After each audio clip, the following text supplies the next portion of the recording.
Lots in, April. You ready?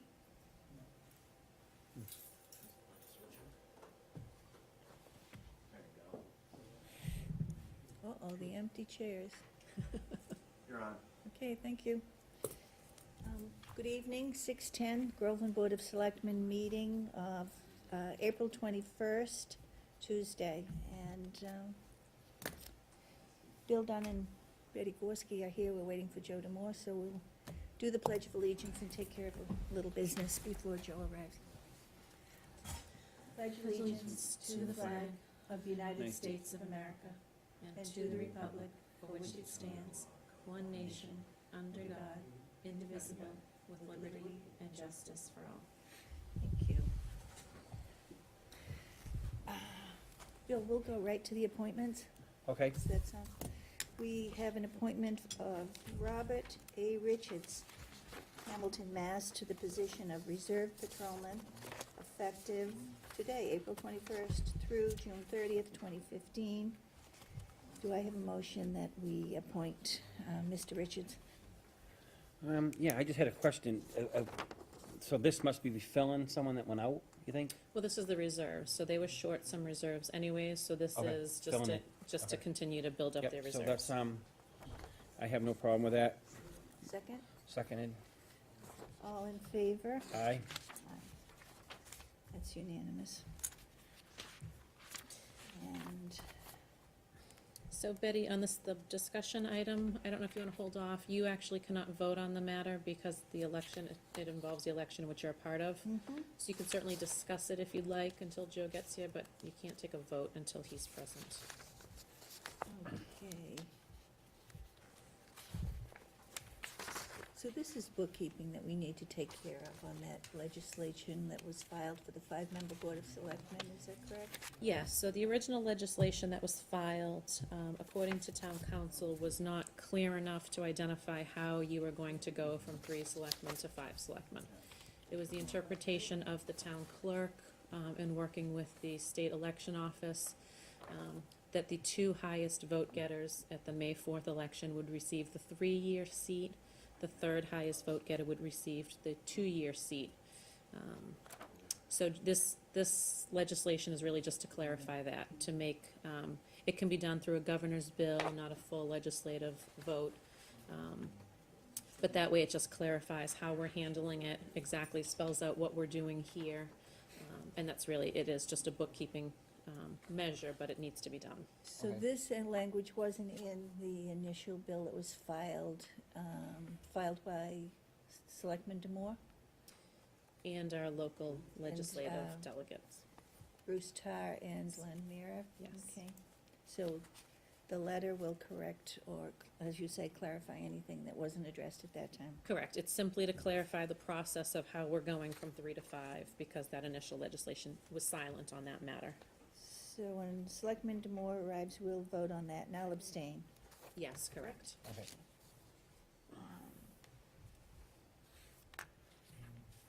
Bill, you were involved in the Merrimack Valley Planning Commission proposal for the preparation of a permitting guide, which is enclosed in our It's in this one. papers this evening, correct? Yep. So, we met as a committee, as a subcommittee that we had put together. Could you name the people, Bill, that said in? Chief Lay, Deborah, Deb Webster, the Deb assessing Webster. manager. Bob O'Hanley, Mr. Freer was there. He's not part of that committee, is he? Did he I just don't come in believe to? so. I think he was invited by Mr. O'Hanley. And the gentleman that had come in from the Merrimack Valley Planning Commission. So we all had sat down and gone over different proposals, and we explained where we're trying to head. And the gentleman that came in from Merrimack Valley Planning said he'd put a proposal together to send out to us. And I know the day we had met, we came down to 3 different packets that had been already built.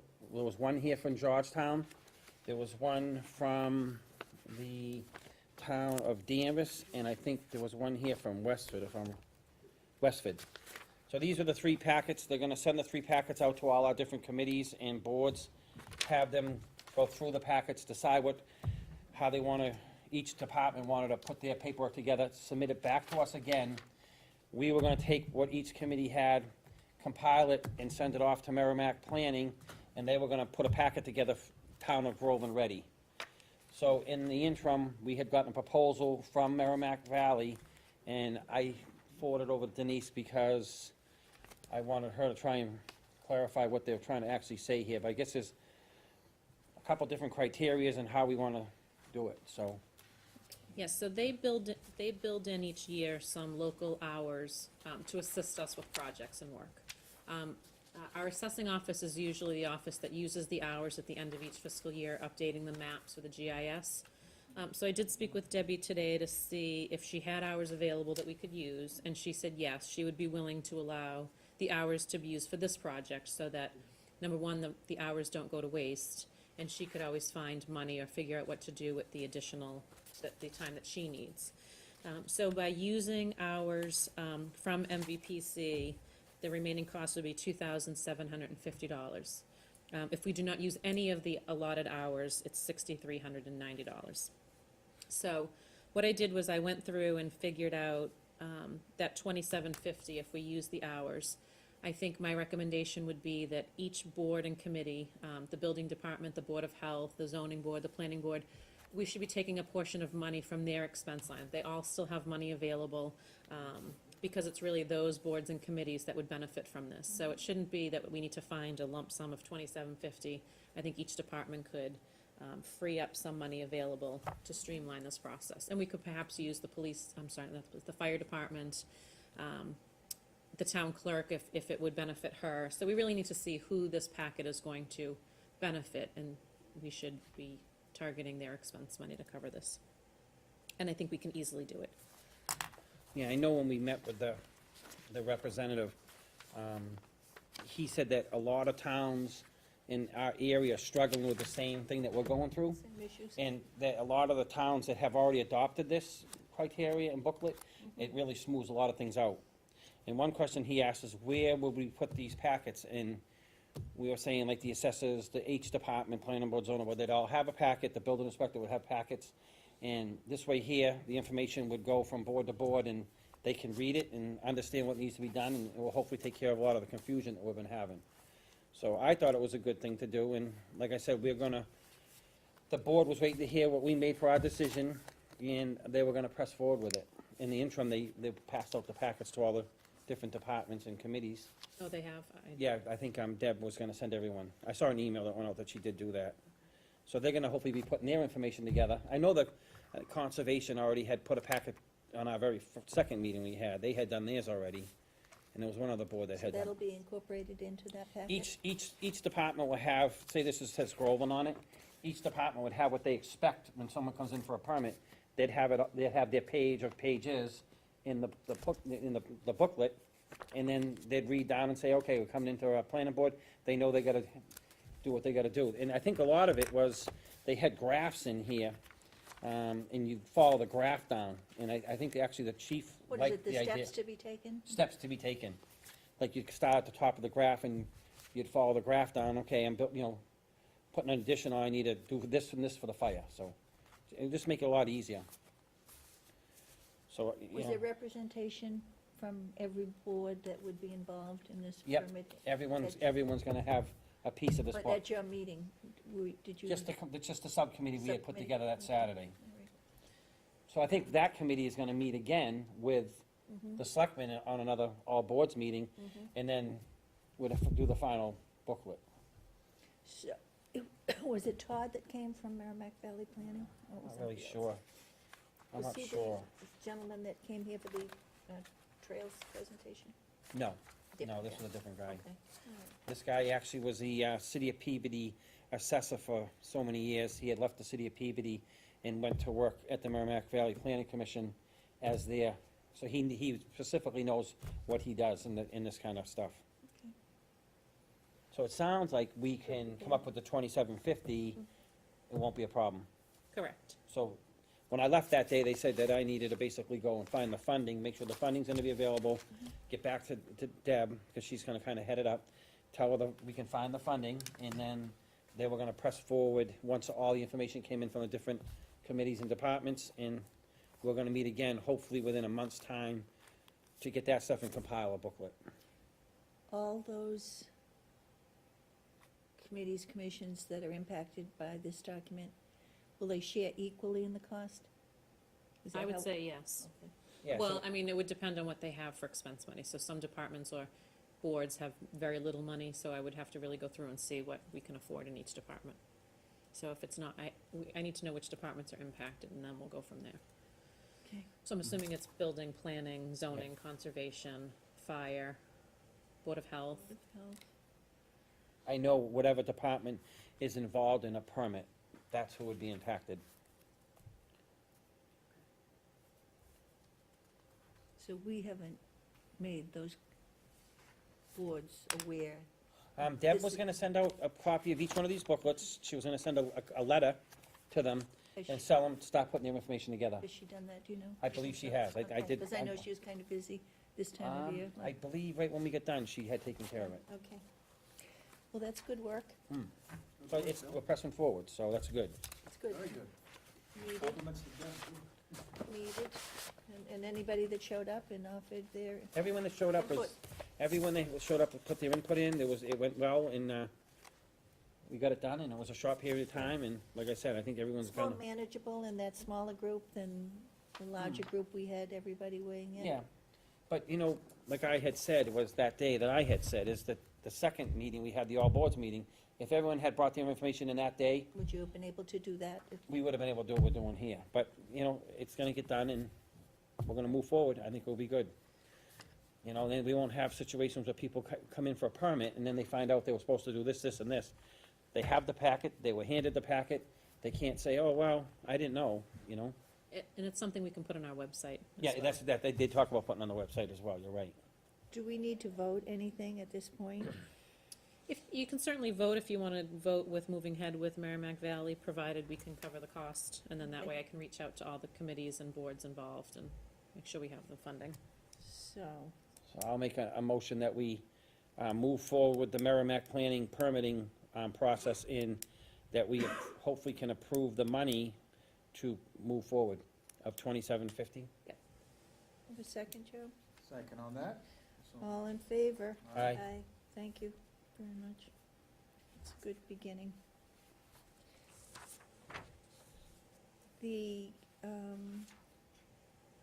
Shall we go back to the warrants and get that done? We waited, Joe, to do Yeah, the thank warrants. you, I apologize. Okay, that's okay. Unexpected.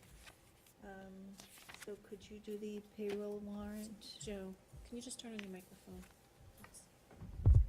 Sure, payroll warrant number 15-43 for a total of $138,204.67. Seconded. All in favor? Aye. Aye. Joe and Bill approved the payroll warrant. I abstained. And the deduction warrant, if somebody would read that, please. Yep, deduct warrant number 15-41A for a total of $23,420.77. Seconded. All in favor? Aye. Aye, unanimous.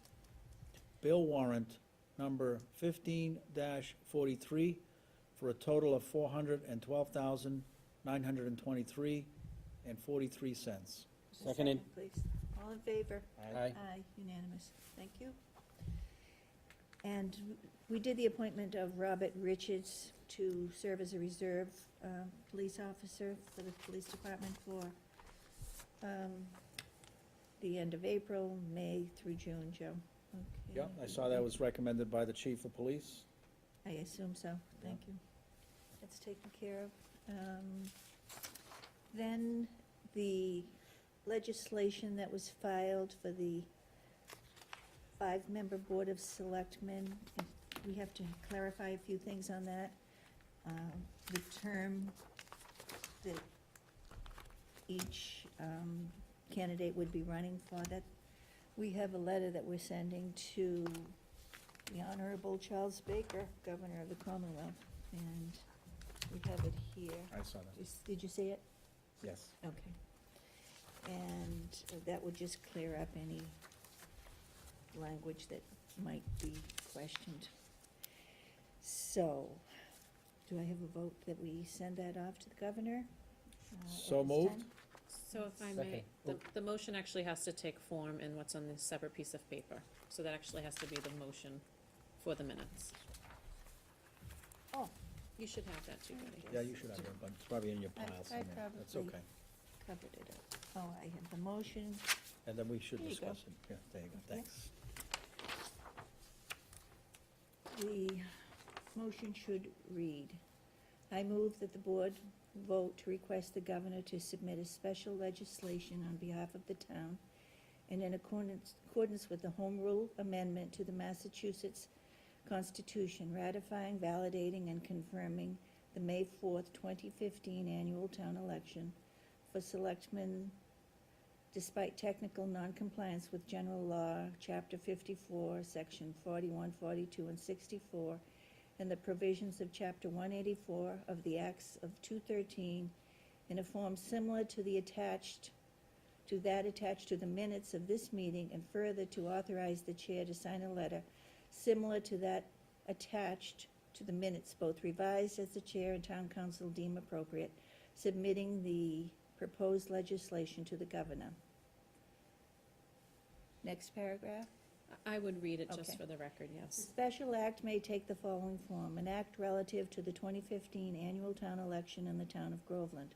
Section 1, notwithstanding the provisions of sections 41, 42, and 64 of the general laws, Chapter 184 of the Acts of 2013, or of any other general or special law to the contrary, the election of the 3 selectmen at the May 4th, 2015 annual town election in the town of Groveland, including all actions taken with respect thereto and in reliance thereon, are hereby ratified, validated, and confirmed as though such offices had appeared separately on the ballot, with candidates arranged in groups according to their respective terms of office.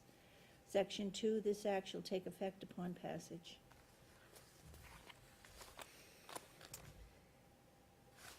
Do I need a motion and a second? Yes, so I think they could just move the motion you just read. Move the motion. You could not vote on it because you're involved in the election. But I may be able to sign the, Yes, you may sign as the chair along with All the right. delegation, but, in order to be in compliance with all rules and regulations and again, this is just to clarify, going from 3 to 5. Right. The initial legislation did not spell out how the election of those new candidates was going to take place. So this just clarifies, the 2 highest vote getters will receive the 3-year term, the 3rd highest vote getter will receive the 2-year term. And that is what will appear on the ballot in text above the box for selectmen.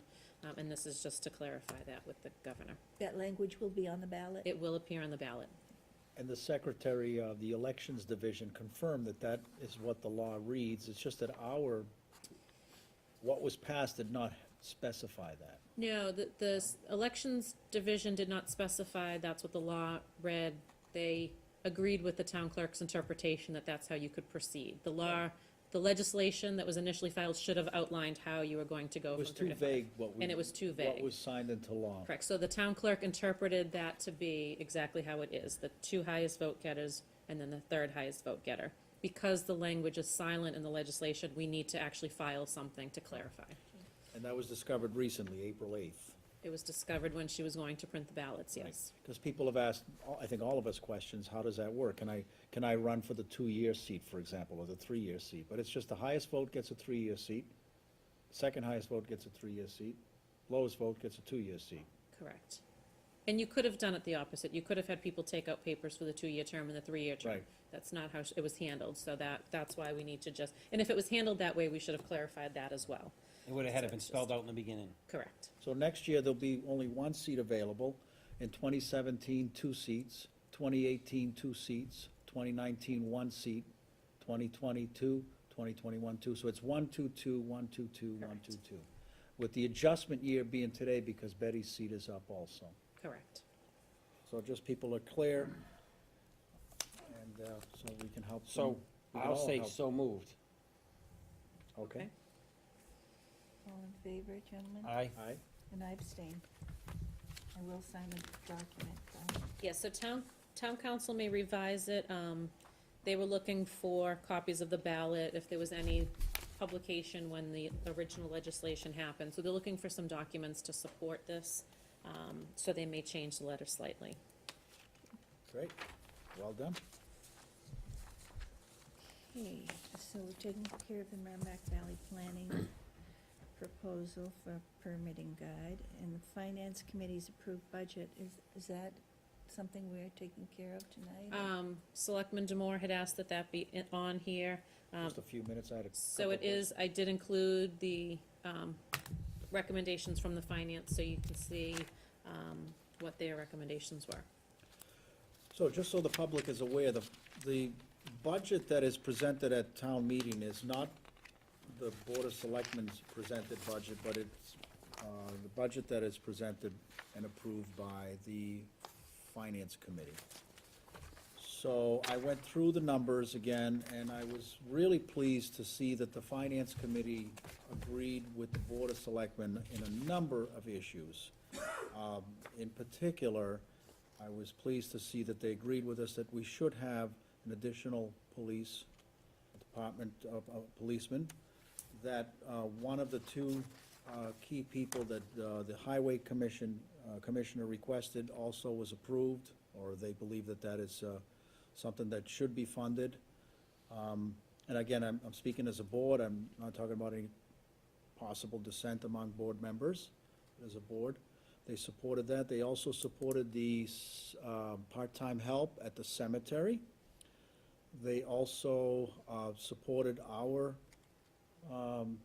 well, they really don't have a say in it, but because it's negotiated, but the salary increase for the fire chief and also for the finance director was something that they seem to be in line with. And the only thing I needed help with is the differences, because I haven't had time to study it, the differences between what we recommended and what they recommended regarding the Water and Sewer Commission position. That's the only part. I wanted to see if there was a difference and if you could possibly explain it to us. So they did not vote on the town warrant articles. No, not on the And warrants. but the okay. water and sewer budget is an article, it's not a budget. Okay. So I have not received their recommendations for the so- water and sewer So department. by and large, I feel it's been a very good collaboration. We had that face-to-face meeting a couple of weeks ago, and they came up with their own budget, which seemed to be pretty much in line with ours, and I'm happy to see that. I think we're gonna see some significant differences in opinion on the warrants, but at least on the budget, we're fairly well aligned. That was it on the budget. Well, I'll just say in the budget that I think that it is definitely nice that they did go along with us, but I think at the end of the day, they are the finance board, and I think they should, they've been a committee that's been elected to do that position, and I think they should have the final say in it, and I'm a firm believer, and that's what they're there for, that's what they're educated to do, and me as a selectman, I'm confident to do the right thing. So I think it was good, and I would hope that in the future, that the selectmen and the finance board can sit down at the table and we can talk before the town budget, and we can lay things out, and we can all get along and get a good budget together, but I think we've done it this year, so I'm not really complaining. Right. They're meeting this evening. Maybe there's a possibility they could join us for a couple of minutes. I'm not quite sure. I spoke to Bill Cook briefly before I came here, so. All of the articles, we were gonna meet with Valerie. Mhm. Was she supposed to come in this evening to meet with us? I didn't invite her once I knew the finance committee wasn't, Okay, because they didn't have their recommendations. all right. Um, So that's not gonna give us a very long window of time before we go into town meeting if we meet in the library at Bagnell School. No, but I would recommend that if the finance committee goes through the warrant this evening and makes their recommendations, then perhaps you, the chair, and then Bill Cook, myself, and Valerie could just sit down. That way you don't need a posted meeting. We could meet someday this week, prior to town meeting, and just go through the warrant. She Right. does have a copy of the warrant, and she has been going through it. Because I think that's valuable time spent together. And Valerie, you know, leads town meeting, and some people try to waive the reading of articles, and it's not fair, and others might not be strong enough to speak up and say they want to hear the articles read. I know it gets long, but it's important that everybody goes to that meeting and is aware of what they're voting on, and ask questions. Just so you are aware, the town meeting warrants and a copy of the ballot has been posted on our website for at least the last week. They're posted in town hall. A few people have come in and requested copies. I did not just put copies out because I figured we don't have the capacity to just continue to print. So anyone who wants a copy is more than welcome to come in. Like I said, I've given some copies out, but they are available on our website for anyone to read. I'll kind of piggyback on what Betty just said, but, you know, as selectmen, we all hear that people complain and, you know, they want to get their word out and they want to hear what's going on. This is a perfect chance for everybody to come out to the town meeting, get out there and get your word heard and be able to speak up and talk and feel like you can speak up and talk. And this is your chance to do it. It's the night to do it. I mean, Have your if you're in voice favor, or if you're not in favor. You know, and if they don't, if the people don't get out there and it doesn't go their way, then everyone's done their due diligence. We've tried to do what we can do. It's now in the people's hands, so. When I was up at Nichols Village on Saturday with Selectman Demore and a candidate for Board of Selectmen, we spoke of transportation issues, how people, is that something Lynn could do, would do? Would she have the resources to do that, to get people to the polls? Not everybody wants to be driving, in the dark, or, what, did you get that? I can certainly speak with her. I don't know if that's appropriate where you're catering to a certain population and Oh, right. bringing them to Okay. vote. You're right, absolutely, yeah, because maybe there are other people that have difficulty getting to. Correct. So I don't believe that's It's probably not appropriate, something we could do. Okay. but I'll certainly check with her and see Don't if they there are usually have other. their own van up there? Does They used to have a Nichols van. Village does have a van They for used to have their their own van. residents, right. Okay.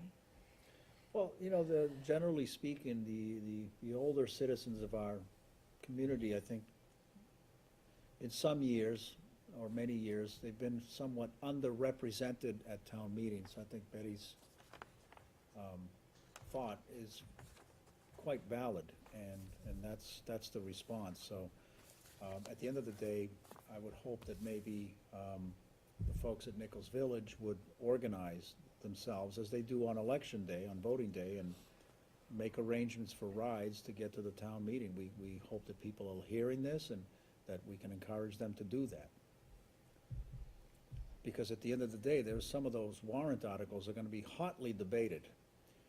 And, you know, if there's a concern that certain special interests are going to show up in droves to push along their favorite warrant article, that's the beauty and the difficulty of the pure form of democracy we have in this town called open meeting, and specifically town meeting.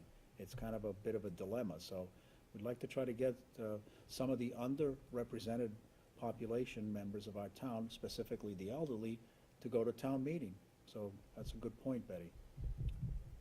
And next year, early in the year, maybe we should talk, or whomever's sitting here, about a Saturday town meeting with some sort of childcare available.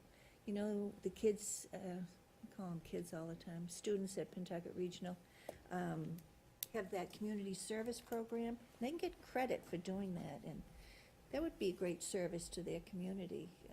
If they came and spent a few hours on Saturday, you know, moms and dads can bring their children down there and know that they're being watched and entertained for a couple, 3 hours. So that would require a bylaw change. So Would you it? have to, the bylaw identifies when your election and town meeting takes place. It would, so that's something that should be addressed. I think we need If- to rework the if whole you think system. that, I think Saturday would be a good idea. I do, And a lot of places have moved to Saturday election day when it's a local Sure. election as well. yeah, just in a for lot that of same states reason. too, I you think once see we them. make that Saturday move, we'll never go back. Yeah. I'll tell you. If It's that gonna be happens, you awesome. know, people can weigh in, start letting us know how Well, they so many feel people about work out that. of town, they don't work in town, they work out of town, Hopefully we'll have to and they rent the can't even Havel get to town, they Stadium. can't get to Maybe, town meeting, yeah. because they can't get there. You know, most people don't get home till 7:30 alone, just out of Boston, and you get traffic and you can get later. Saturday, you can plan for it better. It's a commitment because, you know, it's a long grueling night, you know, and it's like, okay, I've worked all day, get home at 7, and then, you know, do I wanna go to this meeting and be there till 10, 11? It's not a big Right. draw. And, you know, if you come home and you sit with your children doing homework Yeah. and make dinner and Now, the then comment, come out and stay till 11 o'clock at night, and then the next day you're getting everybody up for school or whatever. and the comment that came from some of the seniors, which I've heard the last 4 years, is, I don't go to that meeting because it runs too late. Yeah.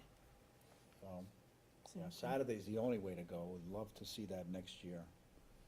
we'll talk about that. How do we do that? Do you know offhand? Is it just a bylaw change? I believe it's just a bylaw Yeah, change. I thought so. I Okay. think it's one worth looking at. Should it be something we should start now? Should we take some action now to get that going? Well, there's not much that can be done, I would need to go to town meeting as a bylaw change, so. Okay, so it's just something we put on a warrant. So it's something that you should, you know, you could certainly start talking about, Right. getting some public awareness and support, and yes, then Yeah, put no, of together a course. warrant article. That's good, okay. Yep. Good. Very good. Votes of the board on employee code of conduct.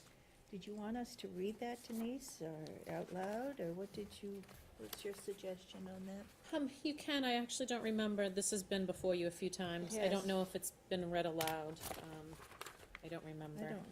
This and the next, the Visitors Code of Conduct are items that our insurance company, recommends.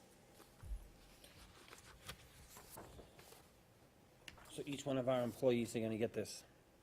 Correct. And it really just talks about, public employees are to conduct themselves and accordingly in a manner which in no way discredits the town, public officials, or fellow employees. Trust of the public, impartiality, objectivity, integrity, et cetera.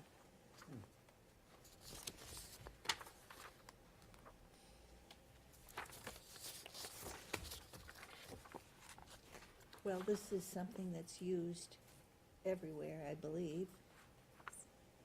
And we're just going to adopt it at this point. Correct, so the Inspector General's office has a code of conduct for public employees, an official document. This is sort of us saying, yes, we would like to follow that, and we would like our town employees to sign off that they are following that same code of conduct. Sure. Do I have a motion that we adopt this employee code of conduct this evening? So moved. Second, Bill? Seconded. All in favor? Aye. Unanimous? And then we have the Visitors Code of Conduct, expected behavior, I guess, avoid causing disturbances or disruptions, show respect for others, building facilities and personal property of others, use common courtesy when interacting with others, do not engage in any lewd or offensive behavior, any form of violence is prohibited, smoking, drinking alcohol, or appearing to be under the influence of any illegal substance is prohibited. Sounds like some people have been attending our meetings over the years. And council, sorry, not council, the insurance company has recommended that this be posted. Okay. So if you vote it, I would have you sign it, Betty, and then we will post it around the building as the official That's great. code I of think we conduct. should adopt both of these, and do I have So a moved. vote on the Visitors Code of So moved. Moved by Bill. Joe? Moved by Bill, and, you second it? Second, all in Yeah. favor? Aye. Unanimous on both of these. Perfect. Very good, that's important.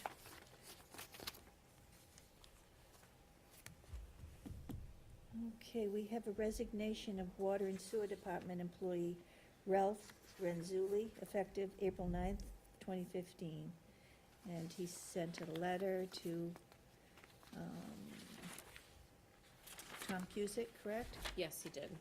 And He accepted a position with the city of Everett. There's an opportunity for another position, so we want to thank him for his service to the town of Groveland. in the Water and Sewer Department, and wish him well. We don't have to vote any acceptance. You should, just because you appointed him, you should Okay, we accept should, his okay. resignation form. So moved. Second, Joe? Second on that? All in favor? Aye. Unanimous on the resignation. And thank him for his service again. Finance Director's memo regarding a pay adjustment for Chris LaCory. Did you want to speak to that, Denise? Yep, so in reviewing some of the auditor's comments and remarks, they identified Chris as working 19 and a half hours continuously, which would put him into a different classification based on our personnel policy. I spoke to Chris and told him he would need to go down to 19 hours.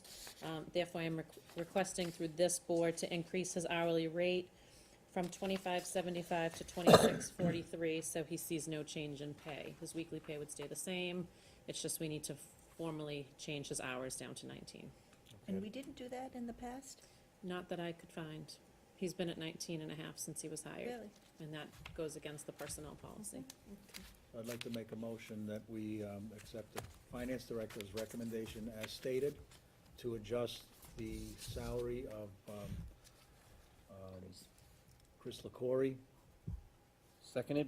hold on, and a downward adjustment of hours from 19 and a half to 19, so that essentially this overall salary will stay at the same rate. Seconded. All in favor? Aye. Aye. Thank you very much. Thank you, Chris. Okay. We have minutes from the 23rd of March, executive session minutes from the 30th of March, minutes from April 1st, executive minutes from April 2nd, minutes from April 2nd. Is everybody prepared to pass these minutes at this time? I'm not, I haven't read them. Okay. Do you need those minutes yesterday or something? No, it's just with the board changing, if you're not on the board, they can't vote, there won't Okay. be a majority, so I'll have to speak with council and make sure that it's okay that, the same will go for all the older minutes. When do you need them by? No, I don't need them, but No, need the meeting. next meeting has 5 members, so this is your last meeting with only 3 members. Well, we do have a meeting at the Bagnell School before town meeting. Is that a meeting that? Well, we don't have a posted agenda right now because open meeting law doesn't require you to post a meeting. If you're actually gonna meet and vote anything, then I would have to post it and have an agenda. So I can certainly put these minutes on a meeting on that night. Because I know we have taken care of some business prior to town meeting, when we have that meeting before the So meeting. to vote on this, you have to vote on it tonight, here. No, if you're not prepared you to haven't vote, read 'em, it's don't just read is 'em. not, One more bite at the apple, right? Right. I'm ready to approve them, I've read them, but Bill, you need time, let's give it another week. We'll do it, We'll put them on. a week from last well, night. so if you'll be ready to vote them next Monday, then I can add them to. Yeah, I can be ready tomorrow morning, I'll go home and read them, make sure. we- But I you got- don't have a Yeah. meeting, I so understand that, I'm I just will saying, post a Gonna meet at meeting. your house for breakfast, what are we gonna do? Yeah, So can I ask, while the 3 of you here, how about the older minutes that were forwarded to you? Will you I've be read ready to them vote those already. by next Monday? Right, we will. So I will All put the all of minutes. those minutes, I know you've already read them. Yep. Yeah. So I'll put all of those minutes on to be voted next. We also have the executive sessions, all of them that we've had this year, right? Already either done or in that. Yeah, everything since November, except for one meeting in December, which I gave you correspondence to because I didn't see an actual vote for it. So everything since November, you've met, voted on, and those minutes are done. So that, including the negotiations, including discussions Yep. with the building inspector, all of those have been released. Correct. Okay, one more thing, maybe you folks can help me out. Have we released all the minutes? I believe we have, all minutes related to the busing negotiations. I know that I found 2, and I believe Mike Dempsey's also provided additional ones. I wanna make sure that they're released and they're available for people, because I'm really getting concerned that there are people that continue to abide by the principle that we are part of a conspiracy theory and, intentionally withholding information from the public. And Betty and I are not in that position. We were part of those negotiations, and I went through all the minutes to find the ones that were related to busing, and I think that process is completed. So the minutes, I think there's a confusion on what the word release means. So all minutes that have been voted are available for public. Fine. They can request them, they can come in and read them. Well, they Um, have to be approved. It's not that, correct, but it's not that we've said, here are all the busing minutes and made them, sent them Right, out. got it. But they're all available, everything through, those few meetings that you identified, you voted last Did, meeting. yeah.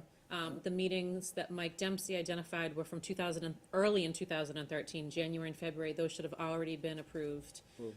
So it's just those minutes from, I think, like October 2013 through November 2014 is the packets that Right, you were given that we can approve next week. that's right.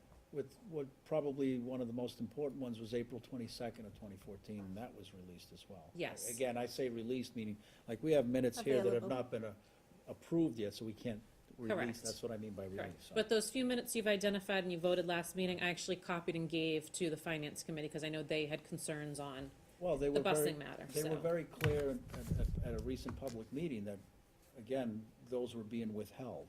Correct, but I think the confusion is, when they came before you, they identified 2014. I think it's Got it. actually much longer before that. I Oh, think it's good point. 2013. That's a good So what point. they were looking for is actually not the meetings. I think you had a good year and a half of meetings to discuss the busing property, so it covered a very long period of time. Did. And I think that was the I issue. think they These were. minutes, were these given us before tonight? Yes. Okay, then I've already read them. I'm sorry. I thought these were fresh. No, anything under votes, I would never give you anything to Okay, vote on. okay, no, Everything then that I'm was all given, set. it was given to you at I the haven't last gone meeting. through them, but if you've given me, everything that you give me, I take care of it right away, so I'm all set. I thought these were fresh tonight, and that's why I didn't read them. No, So- these were all given out at the April 6th meeting. Okay, they're good. I'm good to go then. All set. I'm set. Okay. Yep, no problem. I've already Did you taken want, care of do it. you want to, Yeah, I'll make a motion to accept the minutes, all of those dates? all these dates that are in front of us, yes. Joe, Sure, I'll Second. second that. all in favor? I thought these Aye. were just put out tonight, sorry. No, that's okay. So then I will just add to an agenda for next Monday, all of the old minutes. Yes. While there's still just 3 of you on the board that you can vote on Good. them. This way here, we are done. And then done, everything done. will be caught up I up thought until was this meeting. fresh news. Good job. Property use permit, Boy Scout Pack 113, Troop 87 for use of Perry Park on May 9th. Is that Mother's Day? For electronic May- fundraiser, May 10th is Mother's Day. Yes. and to place signs on Perry Park, Washington Park, Salem, and school, and Four Corners, leading up to the event. So, do a motion to allow the Boy Scouts to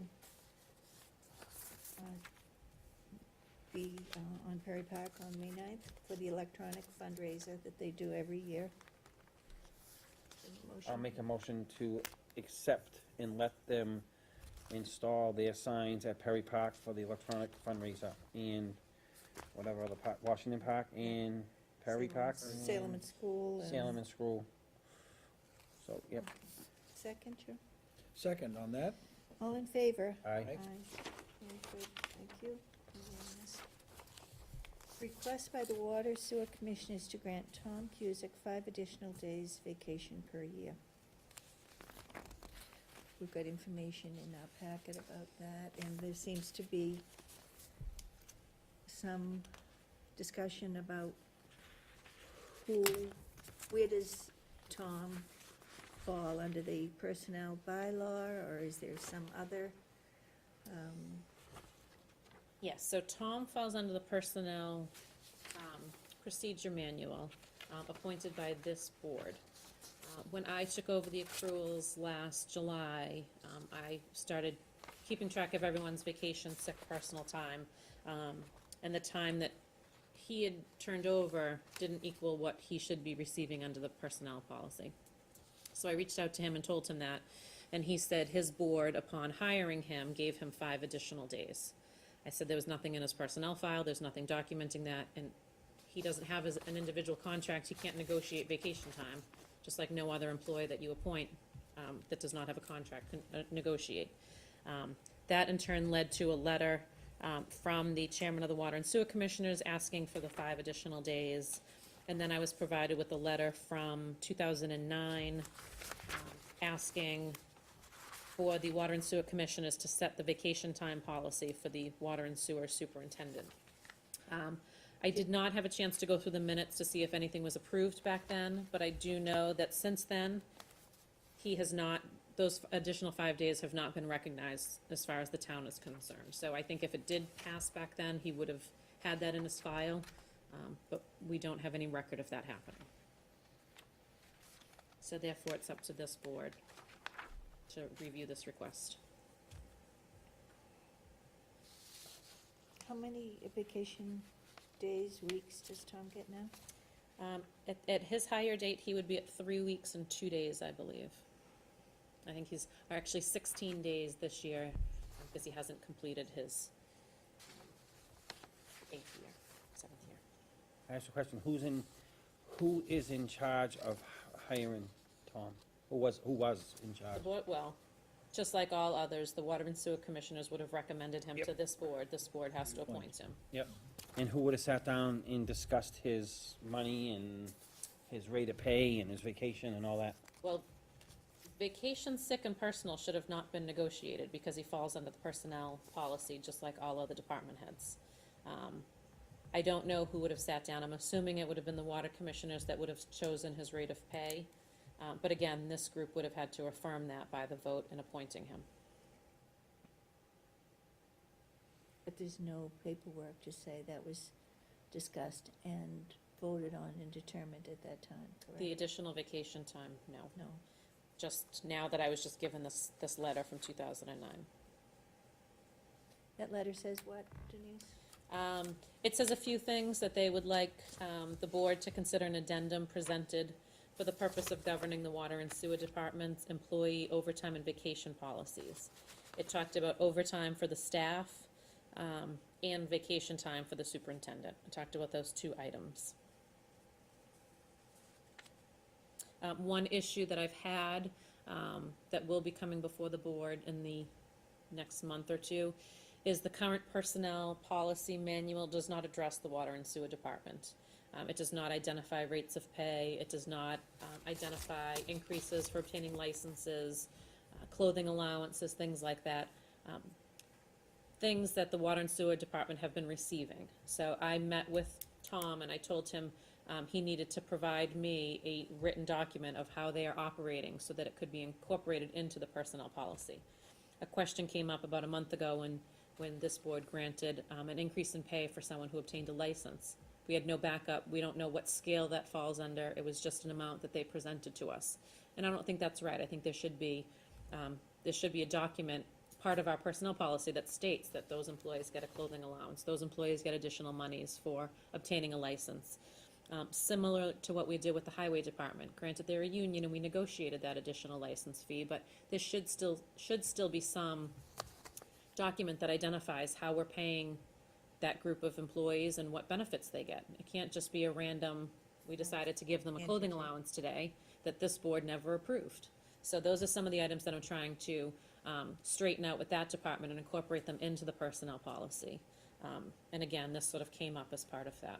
But if we do that, isn't that, the personnel policy, is that not personnel bylaws?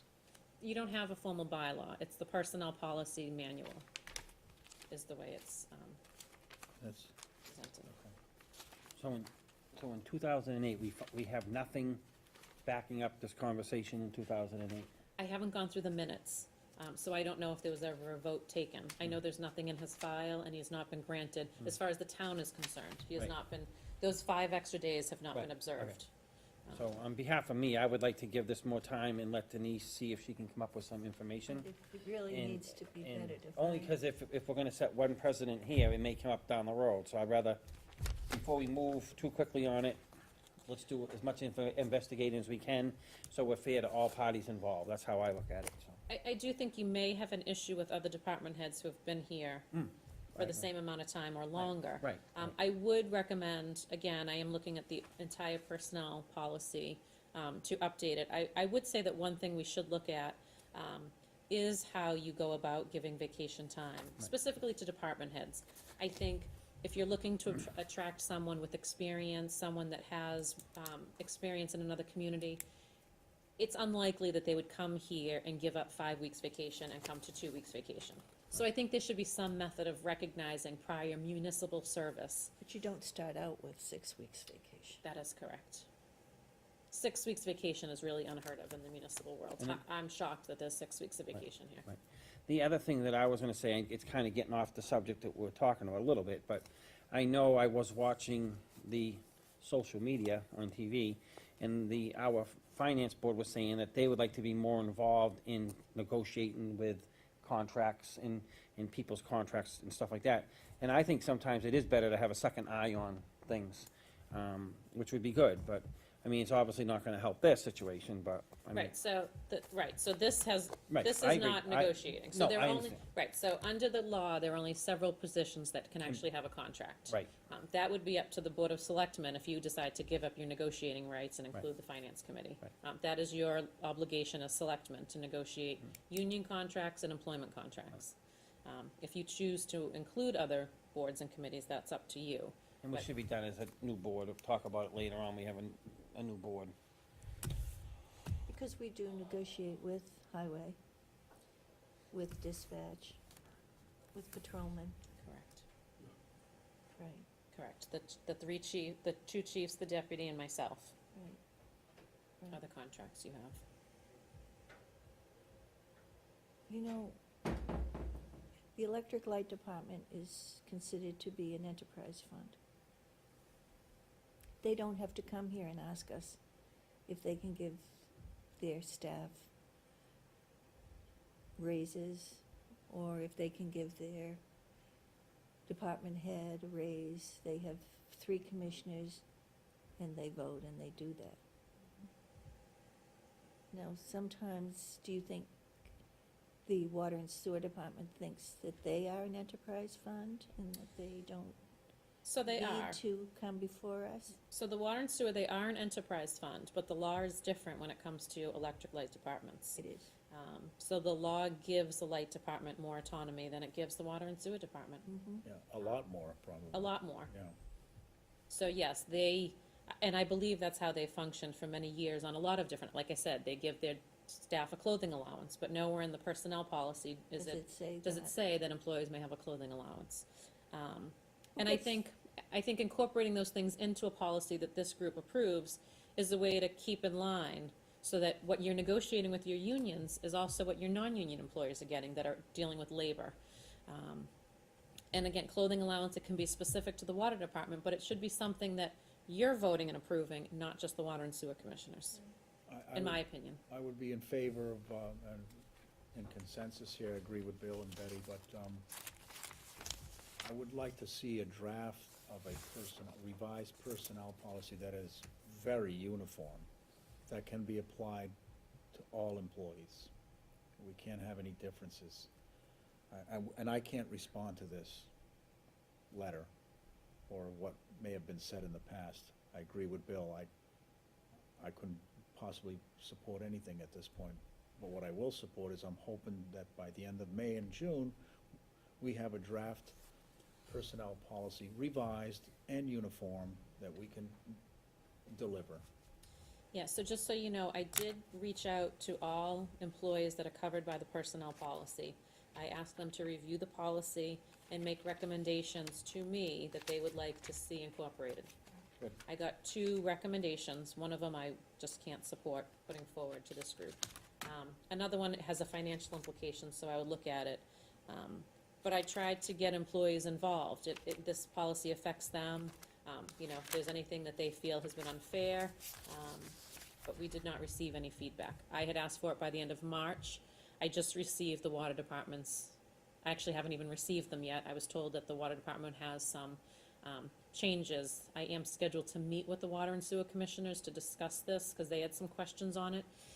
So I'm hoping that I will have, it is a fairly lengthy document, and I received from Nancy, town council's suggestions that they put forward a few years ago that were not incorporated, and it changes almost the entire document. So I am still going through their recommendations as well.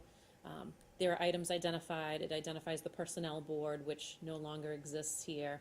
It identifies a grievance process that we don't follow, nor do we need to put it in the so there are things that need to change anyways.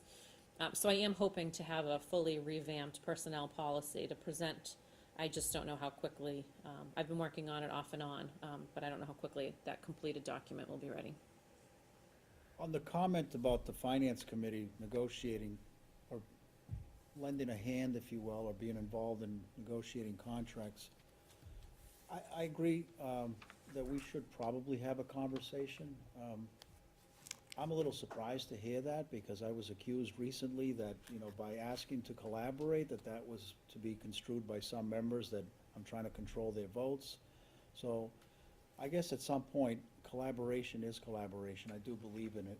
And I probably would be very interested in having a good, healthy conversation on the Board of Selectmen to discuss whether or not we could find a way that we could have the Finance Committee join us or not join us in contract negotiations, perhaps on an advisory level, not directly. At the very least, on the advisory would be very helpful to us. Just like we don't, we approve the capital budget, but it's really on the advice of the Capital Improvement Committee. So, but I'm surprised by that, because I see them being quite inconsistent in what they'd like to do. They want to be checks and balances, they want separation, they don't want us to control them, but now they want to jump in and possibly negotiate contracts with us. So it's okay, people do get passionate, and at least we're talking about some good ideas, and I'd be very much in favor of opening up that discussion with you, Betty, and Bill, and then when the if it happens sooner rather than later, or certainly with the next board, that would be fantastic. I agree with what you're saying, and I truly think that it can be perceived, and I say it the way it is, it can be perceived that sometimes if we do too much, we're controlling the town. If Denise does too much stuff, she's controlling the town. And now, when you have the conversation, you allow them to come in and have the conversation, that takes it away. So if we all get together and we sit down and they're in the talks, at least they're in the talks. They may not have the final say, you know what I mean? But if they're gonna stamp the budget going out and say, this is the budget we're taking to town hall, we had our input in it, we felt good, we did. And that's it. It's the end of the day, it's their decision. So I think if the more conversation we have and we all get together, I think it's gonna help. And I don't think that they need to be in the final decision. I mean, if we got them in here and we're talking with them and getting along with them, and and I think, again, I will say, we had a past finance director, we have a new finance director. I watch the TV, I see that they are probably looking at the way things were done in the past, not done now, and they need to. They need to reconcile that. They need to reconcile that, I agree with you. So, I mean, and I don't think it's a bad thing, I think we need the dialogue. I think we all need to sit down and talk, and what do we expect from each other? And I think we'll get there. Well, Betty and I can probably speak for both of us, we feel we made a very good hire with our finance director. So Oh, I'm not saying that at all, and Denise knows I'm not, I mean, people need to, I'm not work saying, with that. I'm just saying, I think we need to have conversation. Good. That's all I'm saying. Back in the day, BD, before Denise. As the Board of Selectmen, we'd be told, okay, it's time for dispatch to come over and start negotiating contracts. And we would, Greg would be part of that, and Nancy would be part of that. And then they'd go back and forth, and they would get to a place where they thought they were being fair, the dispatch was fair, happy, we were happy. They'd come to the Board of Selectmen and say, this is what they want, this is what we think we can do, what do you all think? That's what they've been accustomed to. And Greg probably went into the Finance Committee and said, we've been negotiating with dispatch, with patrolmen, with highway. And they probably did weigh in on that, but I don't want them to feel alienated. We don't want to, we're the people that stick our necks out and run, so we certainly should be making some decisions. People decide, that these are the people we want to put in office. We feel they have common sense, hopefully, we'll see. And, I talked to Bill tonight, and he told me they were coming in, and I said, I kidded with him, I said, Bill, this is Betty calling you. I know your team's coming in tonight and our team's getting together, and I'm sure we can always talk. And I'm sure we'll get to a place we need to be. And, you know, Capital does, they go off and do their work, they come in to us and they tell us. It's great. You know, and we sit Pretty here and say, consistent. well, maybe that's not quite the way it will shake out. And then we made a decision and bounced it back to them, and it's a beautiful Exactly. collaboration, and no, there wasn't any stepping on toes or, you know, You know, controlling it was, votes. we all were in agreement about the, communication system. I mean, that's a priority. And, you know, we got all the details about the fire truck and how long ago that had been discussed. That wasn't just, that just didn't Yeah. crop up this year. That's been on the radar screen for quite some time, so, you know, people, I think what happens too is if people dig their feet in and they keep dug in and they're not willing to meet and what have you, it's gonna cause more havoc. That's right. So we gotta let, you know, We have to set the example. we have How to about set the that? example and we have to it's press leadership. forward, that's It's it. about leadership. And So, others. out of this conversation, if we can get a meeting with the finance, I would like to sit down with them, even if it's an off night or whatever. Well- And let's just have a good chat with them and see if we can't just have some conversation. That's, I would like to see happen. If it doesn't happen in this evening, I don't know if they're coming in at 7:30 or 7, I don't know if they're here. Their meeting is at 7. I don't, Their I meeting was at 7. don't believe that they accepted our invitation. But a week from yesterday, we will all meet prior to, you know, our regular town meeting, and hopefully we can talk. If not, maybe Denise, we can get together with Bill, myself, you, Denise, and Valerie, so Valerie is up to speed, because it's kind of unfair to her, too. Her Well, head it would be like a ping pong match. If you wanted my opinion, I think it's a great idea for you to have a meeting, just as you said, with the chair of the finance committee, with Valerie, treasurer, and the finance director. So we don't have to have a posted meeting, and then you can, you know, I know that you'll represent the, you know, the board well. We don't have to be there with you, plus the entire FinCom. We invited them, they're not here. They've done an excellent job on the budget. I'm very pleased with that. I hope that tonight they wrap up the warrant article, and then we'll see each other next week. And we're gonna argue the points where we're for and where we're against. It'll be a good, healthy debate, and then I think both boards will do a very good job to give people pause and information to make an informed decision. So when do we meet with them again? You're not scheduled, well, you're meeting before town meeting. Yeah, we're gonna There's all no be meeting. together next week, next Monday. Oh, next Monday's town meeting. Right. It's Monday's So town the meeting. FinCom meeting and a collaborative session or discussion about collaborating in the future would happen with the new board, if it does happen. Yes, I would recommend, Bill, that your meeting next Monday prior to town meeting, you don't get into all the deep stuff. No, no, That no. should just be to talk No. about the articles. Yeah. And then have a meeting once you have your 5-member board with them Right. I understand all that. after that. My whole thing would be, me personally, is I think that we go to town meeting, I'm not gonna sit there and change anything. I think it's done, it's done. They've made the decision and that's it. I mean, they've done their work and we did our work, and I'm not gonna sit there and pull it apart again and change it all. I'm strictly talking about not budget. I'm talking about us as a selectman and them as a finance board, that we all sit down and have them, I think I heard Joe say it, have them come in more during the season, have them be more involved. I mean, I would like to see that. And then we won't have this, you Yeah, know. and I don't think there's, speaking of the town meeting, I don't think there's any position that we have to defend that will be contrary to the finance committee in terms of the budget, with the possible exception of the warrant article related to the water and sewer, which is really not technically part of the budget. Right. So I think the budgets are aligned. So the FinCom's budget, which is the official budget, pretty much in line with what we came up with as well, so. And the other thing is I was saying earlier was, we go into town meeting and I know they say selectmen's favorable or non-favorable. What's the purpose of So that? you've already done that. Yeah. In the actual Right. warrant, I printed, anything right. that you were unanimous about, I Right. printed in the actual warrant. So there's no reason to do it again, we're done. You don't you certainly could, just for the record, for people Well, that haven't read it. There were a think few that that's you just- chose not to vote on, most of them community preservation. And there were a few, the water and sewer articles, that you were not unanimous on, based on the actual language of the article, so, the numbers, I mean.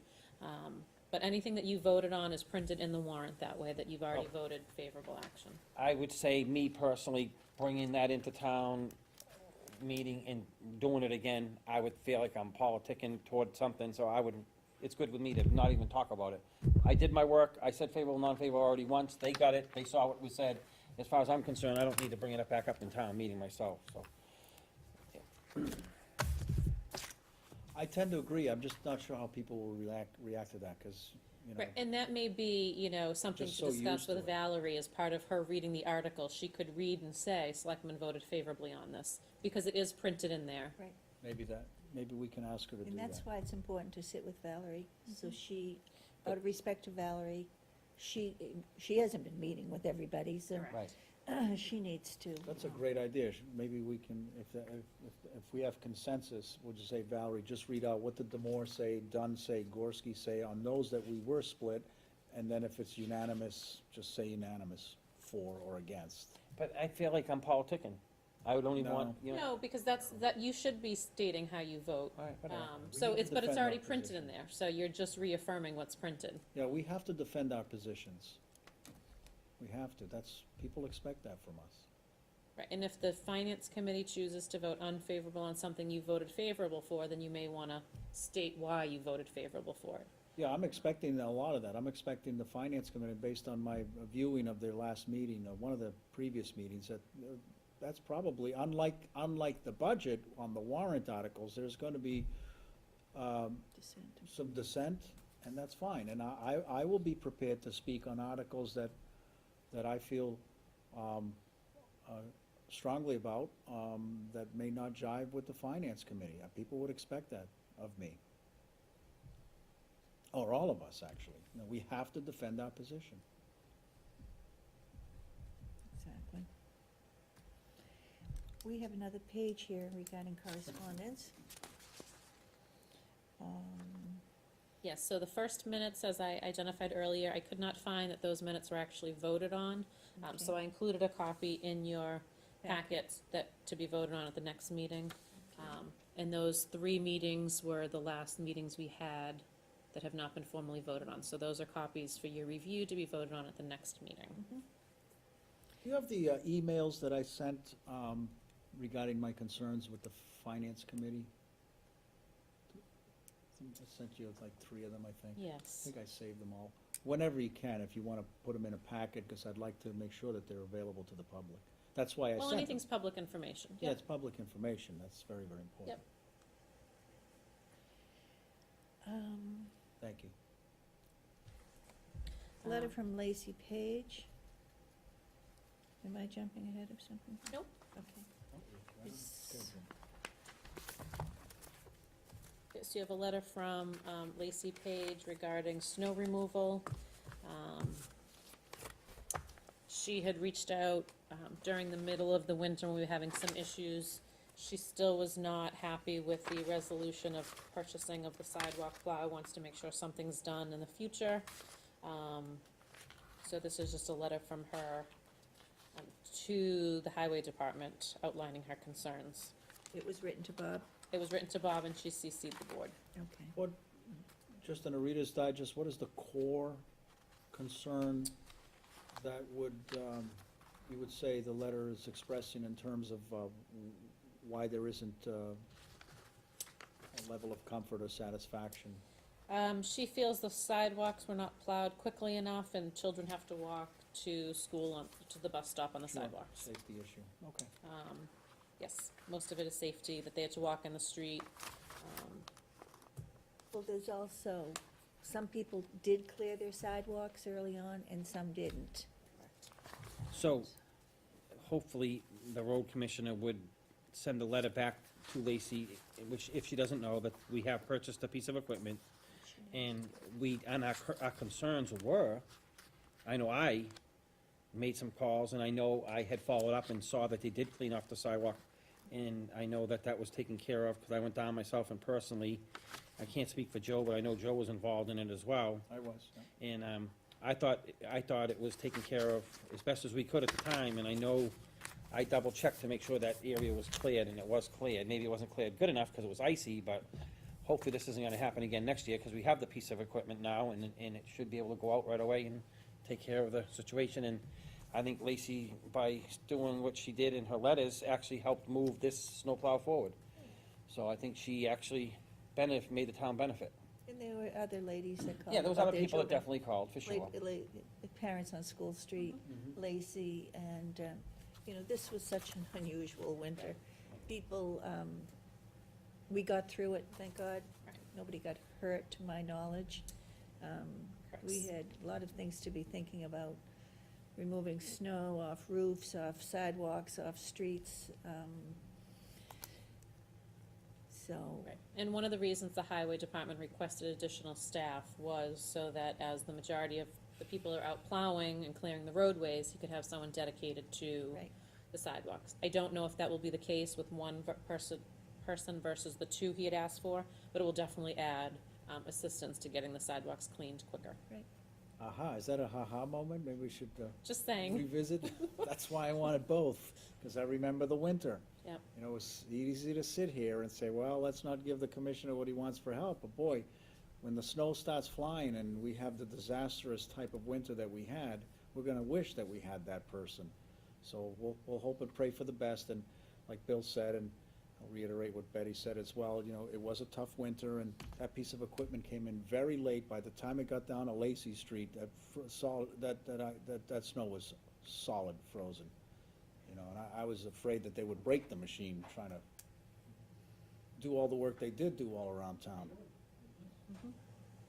Like I said before, when I became a selectman in May, I always said town government moves slow. By the time you purchase that thing, by the time it entered here, it was just, the way it is. It's the way the government works. You buy paperwork and everything has to be done, so we did the best we can do. but Bob does hire, outside Subcontractors, yeah, help. right. Should we have, please, not another winter like we had, but if we, you know, he could possibly hire somebody on just a part-time basis to operate some Well, equipment. my guess is he would probably hire somebody else to plow the streets and have one of our And then employees. put one of his Correct. men who know how to operate that machinery. Yeah. Right, I don't think we're being short-sighted, we're just trying to You know what's gonna happen next cut up winter? the We're gonna pie have as no many snow. ways as we can. We bought this piece of equipment, it's not gonna snow next winter, so. I know, as soon as you do that. I know. so- He actually has a piece of equipment that he has a sidewalk plow, but this winter you couldn't use it because that sidewalk plow was a blade plow. And there was so much snow, you couldn't use it. Right. The snow was 220-inch storms, you had 40 inches of snow in less than 3 weeks, and it just piled up, and that machine couldn't be used. So this new machine is a snow blower, so it actually blows the snow away, and it takes care of winters like this, so. And one of the issues we had in town, in the cemetery, with plows just pushing the snow is they pick up anything on the ground with it. So there's a lot of trash left behind Right. that's now that the piles have melted. So the snow blower will actually help some of that and not push debris on Yeah, people's sure, lawns create and in the trash piles, cemetery. literally, Right. yeah. Good point. That's the same for every community, right? It now. is, it is. We're not unique in any way. Unfortunately, we are not in this situation. We're all dealing with the same things. That Small Business Administration, disaster assistance, how do we get the word out to people regarding that, Denise? That monies are available with you, if your business was impacted during the, Yep, so it's through, Okay. so people should visit the Mass Emergency Management website, which is mass.gov/MEMA, MEMA, and that will have information regarding briefings on how to go about applying for these low-interest loans, and they will have representatives on hand to discuss it.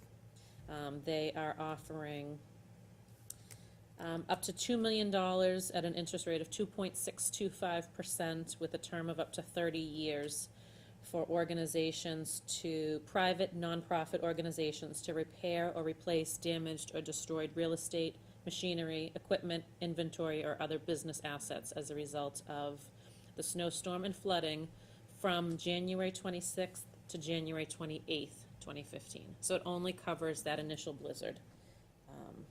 The same which covers what we would hopefully see in some reimbursements from the federal government. But definitely, private nonprofit organizations should go to MEMA's website for more information on the small business loans. Now Denise, you'll have your own time. Yes. Even though we've let you talk. I know, it's okay. Just a couple quick things. So one I mentioned, Andrea Johnson did resign today from the planning board. Her family obligations are just too much that she's having a difficult time finding time to attend the meetings. So that will be on your next agenda to actually accept. Another item on your next agenda right now is, a gentleman from Whitestone came in to see me today. He moved into the complex in January, and he is concerned at the noise of ATVs and dirt bikes. They have started up. I told him that you've already started discussions, but he would like to find a resolution, so he's asked to come before the board. His concern is twofold, obviously the nuisance with the noise, but also safety. He said he sees a lot of people horseback riding on that easement, and he's afraid that if a dirt bike comes up on a horse, it's gonna startle it, and someone's gonna get thrown from a horse and be injured. He did speak with the police department.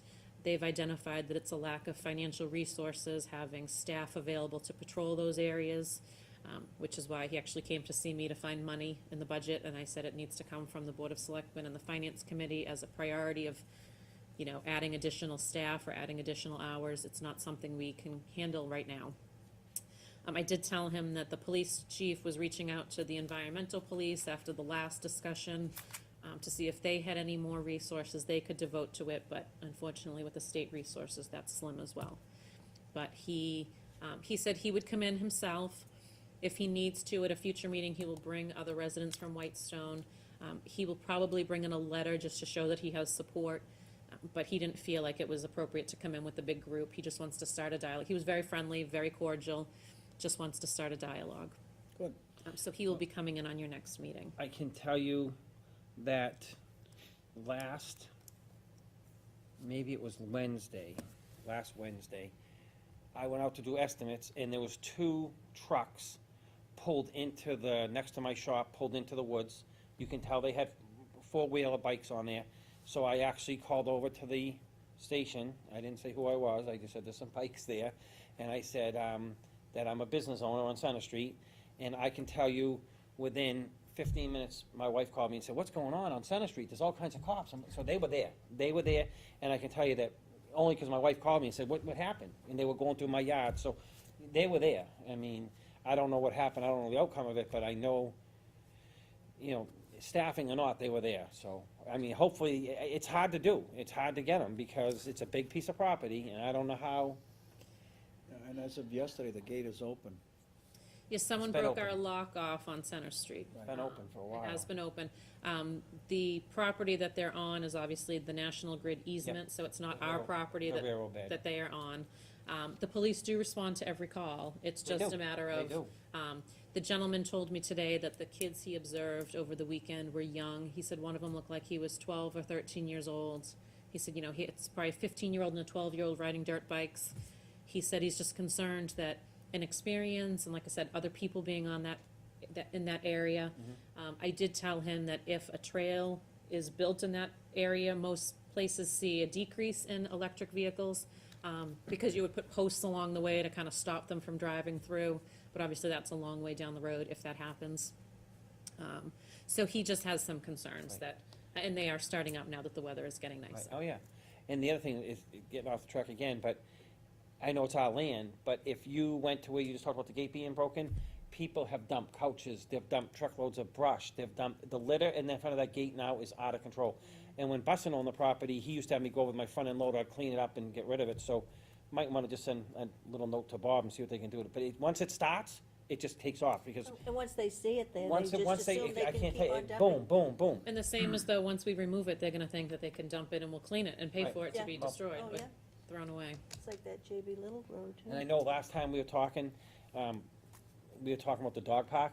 I drove down just to kind of check what the construction was going down, you know, down the Pines, and I saw in the middle of the dog park, there is like maybe 4 mounds of, I don't know what, I didn't go in, mounds of dirt, rakings or whatever. It looks like they raked it, but it's in the middle of the dog park, so I don't know who plans on cleaning it, what's gonna happen, but I know that 2 areas that we should probably get cleaned up, and I know the highway hasn't got a new guy yet, but, I don't know how we go about it. Well, and that goes back to, I don't know that it's the responsibility of the highway to clean up after, Well, you know, dog owners because they're leaving a mess Right. behind. I do Right. know I've received complaints that on the fields at the Pines, the baseball fields, it's the same, there's dog mess. And Right. we're paying to keep those up and have those lined and fertilized, and Right. it's a shame that, people aren't Right. picking up after I their can dogs. say when I was there, all the people were inside the gate and the gate was closed. I can say that, so I'm not trying to, you know, say anything bad, but I can say just looking in, I'm like, wow, what a you know, the area around was clean, but there was piles, and I don't know if That's- volunteers are supposed to that's- clean it out or whatever, but it wasn't, something that shouldn't, That's an example of when we do something, and that's what happens. And now we're trying to figure out who's going to clean it up. And that comes with a cost to the taxpayers. cost to the It's taxpayers. wonderful to have all these amenities, but then There's no money to take care of it. and And like I said, I know what you're saying, Denise, if we went down there and we cleaned up the entrance to that place, it's gonna happen again, but, is it our duty as a town to clean it up? I think it is. No, mean, I obviously, agree, you know but what I think mean? we need to do something to prohibit people from dumping there as well. Maybe throw up some signs or something, I don't know, I don't know, all I know is it's gotten worse lately. And like I said, it's just, like we- Betty said, you have all these different amenities and stuff, and we don't have the right, procedures in place, or the people to clean it or take care of it. We've taken all this on, but we don't have the right, after the, I don't know. we just don't have the resources Yeah, to. we don't have the right resources, we should probably have all that in place. If people were responsible and didn't do those things, or if they were there with their dog and they cleaned up, they didn't let them go on the ball fields, you know, they didn't go to Strawberry Fields and decide they're gonna go in there with trucks and ATVs and unload them and take off. Those, I mean, I don't know how we legislate behavior for people, and responsibility. But then we'll get the people coming in to tell us how bad it is, and they want us to find a solution, and the solution usually entails hiring more people, Bigger paying government, more people. bigger government. It's just. Installing better security. I Right. mean, yep. But who initially put the dog park in? Does anyone know? I wasn't I around. was on the board when Was it a committee? a man came in and made a suggestion, and when it first started, people just loved it. They were thrilled to have the dog park. Well, I know one thing, it needs to be cleaned up. It's not, Yeah. you know? You've been down there? I went down, Sunday. What's the condition? It's like 4 big mounds, like, I'm not literally like, about this high and about that round. I don't know if it's dirt, leaves, what it is, but it's right in the middle, right dead center down, and they're walking their dogs in around it, so. Just, you know, Dogs know. when Jack and Terry Callahan, Jack Yeah. is our harbor master. When Jack and Terry were down there, that- because they were on site, when the weather was beautiful, they were there. I mean, they can't do that at this point, and They kinda, with the 24-hour security down there, they were, they were God bless them. unbelievable. Yeah. And you'd be did. surprised, when I come here at 6:30 in the morning, that dog park is hopping. I mean, there are so many people out in the morning. Yeah, drinking coffee. Probably, yeah, they have their coffee and they bring their dogs And and, another issue, you see people coming here, going to our dumpster from everywhere. mm-hmm. We have all sorts of stuff thrown in our dumpster. I watch the cars. I can see them pulling up and dumping stuff. Time to chain it. Yep. And just the final thing I have, I just want to clarify, I received a call today about town meeting and the fire truck article. I just want to reiterate, that is not debt exclusion. We are not, if that passes, it will not cost the taxpayer 1 penny more. Their tax rate will not change if that is approved or is not approved. The funding of that fire truck is something that will be done within the constraints of our budget, within the constraints of Prop 2.5. That was something I expressed to this group, Finance and Capital, that if that's something you feel strongly about, we may have to make sacrifices in the future to fund that. That may be as a result of fewer capital articles or making budget cuts elsewhere, but that will not affect the tax rate at all. No new So taxes if that passes, on the truck. the taxes will go up as a result of the busing purchase, which has not hit the tax bills yet. Right. Not as a result of the fire truck. That will not affect the So who tax brought rate. up that objection? Was it A resident called to find out what the Okay. tax bill would be impacted by the fire I'll be able to truck. articulate and defend that if. Yes, so it does not affect the taxes. But busing property will. It doesn't affect it, I haven't I seen understand what that you're saying. now, what you just said, when you said we may have to. Make cuts. Make or- cuts, or- whatever. Yep, So, because it affects the general budget. it affects the Not general the budget. taxpayers, but the general budget. Correct, so the budget will be whatever Right. we can afford based Right. on 2.5% Yep, I understand. next year. Right. So that's what we have to make sacrifices for. Right. It will not affect their tax rate And I at all. think that's the confusion that people have, is it gonna be taxed on them, Mm-hmm. or is it gonna affect the general budget? It's gonna affect the general budget Correct. down the road, not today, but down the road. Correct. It'll affect, if that is approved at town meeting, it Yep. will affect the general budget Right. for the next 10 to 20 years, depending on how long it's borrowed. And those are sacrifices that would have to be made and choices that will have to be made each year to continue to fund that borrowing. Right. But it does not affect the tax rate. And one, not to interrupt you, but one thing that I've heard, and I'll tell you, be careful how I say this. People have told me that the town of Groveland has gone from savings to spending on behalf of the selectmen. They feel that we are willing to spend and borrow rather than save and put away. And I don't see that. I don't see it yet. I mean, Did they give specifics? I don't see, you haven't taken money out of stabilization.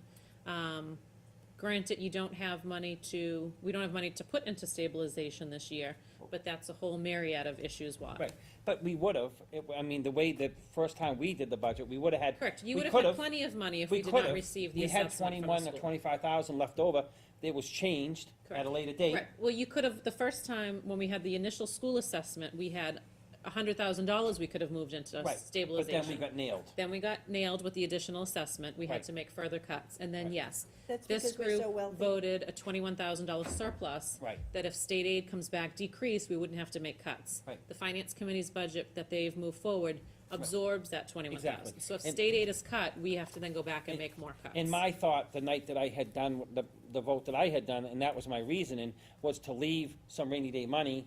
That's all I was trying to do, and I can understand what the finance board did, they did what they thought was right, and I'm not criticizing them at all. I was trying to leave some rainy day money, that's all I was trying to do.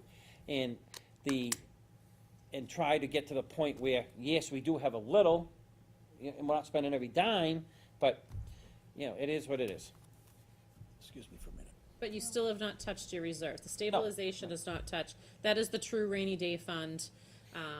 That has gone untouched. We have not Right. requested to take money or put Right. money in, so. Right, right. So I don't know where that comes from, but that's not accurate. Well, that's what we need to clarify, these are the kind of things sometime in I government. think the people need a tutorial on stabilization, rainy day, general fund, it's confusing. It is. No, I agree. And in fact, one of the recommendations I made was to start establishing more funds that we can put away and that we can start putting away for capital stabilization and the pension liability stabilization. So those are accounts that Right. we should determine and then start, Right. again, even if it's 5 or 10,000, commit every year to putting some amount of money into those accounts. Right, I right, move we adjourn. And that's all I have. okay, Sorry. all right. It's okay. All right, just, Are you all set? You're all Yes, set. I am all Okay. set. So a couple of meetings going on in here. Make sure everything's all set, because I'm on the cable TV.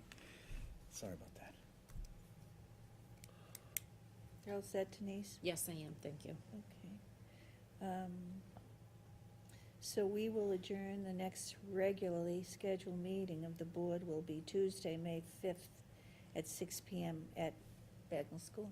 No? No, so yeah. that Tuesday meeting is here. Okay. That will be the Oh, first meeting that's the after first the election. Selectmen's meeting, sorry. That is a selectmen's meeting, yes, because the town meeting would not be a regularly scheduled meeting. So Tuesday, May 5th will be the next regularly scheduled meeting, the night after the election, the first meeting with 5 board members, and the first item on the agenda will be to reorganize, elect a chair and a vice chair. That's how the meeting will start. So there is gonna be a vice chair. There should be a vice chair when you have Should be, 5, yes. Good. So how does that work? I know, I probably know the answer, but maybe you can help the public understand how that works, because it'll be a process that'll be just like we did on the school committee. Pretty much, people are nominated for the chair, the vice chair, those nominations are accepted, and then there's individual votes. Correct, and you certainly, as a group, could decide, you know, how that's gonna move forward in the future. You know, you could say, that you'd like to have a gentleman's agreement that the vice chair would become the chair the next year. You could certainly do things like that. Sure, It's not that's a good idea. necessary, you could have a vote. I would recommend every year after the election should have a formalized vote to reorganize. Yeah. But yes, the vice chair would serve in the role of chair if the chair can't make it. So that's really, and then if you needed to have a meeting with the chair and vice chair, you could legally have a meeting with the two Without it being- authorities of the board without having a quorum issue. So Denise, the people watching TV, the town meeting date is, Monday, April 27th, the time is, 7 PM for the special, 7:30 for the annual. okay, The election is the following Monday, May 4th. yep. All day, 8 AM to 8 PM in this room. And the next regular selectmen's meeting is Tuesday, the 5th at 6 PM. And as a friendly reminder also, there is candidates night Oh, on yeah. April 29th. April 29th, 7 to 9:30, I believe. I think so. It's in this room as well. I have confirmed with Valerie, who's organizing it for the League of Women Voters. There will be, Mark McCabe will be present to present his side of the argument, if you will, for lowering the CPA tax from 3% to 1%. Mike Dempsey will be present to argue his side of keeping the CPA tax at 3%. So they will both be present and have time during that candidates' night to state their case. Well, that would be good, because both parties can be heard. Yes. And just to clarify, we have not heard from Campaign Finance. I have not received any information from them. We have not received any phone calls or any literature as a result of the CPA newsletter. So nothing has come through yet. We are not withholding information. You can speak to it. And you have no guarantees it's gonna make it before the election or anything? I have not, when I spoke to them that first Monday morning, prior to, I think it was April 6th, prior to when we met, he did not know when he would have a decision. Okay. I know Mark has spoken to them and stated that he thought that they would have an opinion by last Friday. I have not heard anything from him, so. And calling them again isn't gonna do anything No, really. they are working on it, but he said to me, I don't know how quickly we can have a decision on this, so. As long as But they people know are that, working as long on as it. people know that both parties are being heard. Yep. Mark's side, your side, and, you know, I shouldn't say your side, their side, whatever, and that's all that matters, and we're doing our job, and that's all we can be asked to do. Joe has that letter that you prepared today, Denise, and I think it would be sent to everybody, right? Because there have been some faux pas, slips, people making comments that are not appropriate, and people need to be reminded when they Yes. sit in a meeting and we have either film or live TV. but, Yes, so that letter is really, it would go out to all boards and committees if this group sees fit, just reminding people of the open meeting law. Public boards and committees cannot make disparaging comments about employees without following the proper process. I've heard of a couple of situations in the last few weeks of some comments being made. I'll be honest, I don't know the specifics, I have not gone back and watched the meetings, but it's just a reminder that there are potential violations and there could be civil penalties if someone knowingly violates the open meeting law. So a reminder of what you can and cannot do with regards to public employees. I have spoken to the town clerk, who every year, when someone comes in to be sworn in, they will receive a copy of the open meeting law. They need to sign off that states they've received a copy of the open meeting law. Just because it does change continually, and it's a good habit for people to review it and know what they are responsible for at public meetings. Thank you, Betty. I think it's, I'm gonna read it, so that, we don't really have to have a lot of discussion about it, just common sense, people can understand it. This is a reminder to all boards and committees about Mass General Laws, Chapter 30A, Section 18 through 25, otherwise known as the open meeting law. No public committee may make disparaging comments about an employee in a public meeting without providing at least 48 hours' notice to the employee that such discussion will take place. The employee has the right to attend such meeting or have that discussion in executive session. It has come to our attention that over the last several weeks, negative comments have been made about employees during public meetings from several boards and committees, and it is unacceptable and a violation of our employees' rights. If a board committee has an issue or concern with an employee, they are to contact the finance director, who will look into the matter and address it properly. If that matter needs to be discussed with the Board of Selectmen, it will be forwarded to be handled properly within the confines of the law. The full open meeting law guide was forwarded to all departments, boards, and committees by the finance director via email on May 21st, 2014. Going forward, each committee member, upon being appointed or elected, will be provided with a copy and expected to sign that it was received. It is the responsibility of each committee member to understand the requirements of the open meeting law and the consequences for violating it. An intentional violation of the open meeting law may result in a civic penalty of up to $1,000 for each violation. We appreciate your attention to this matter and hope all board and committee members will act in the best interest of the town and its employees. If you have any questions, please do not hesitate to contact us. So I'd like to make a motion to approve this letter, sign it, and send it off. I'll second that. I'd like to make a friendly amendment, if I could.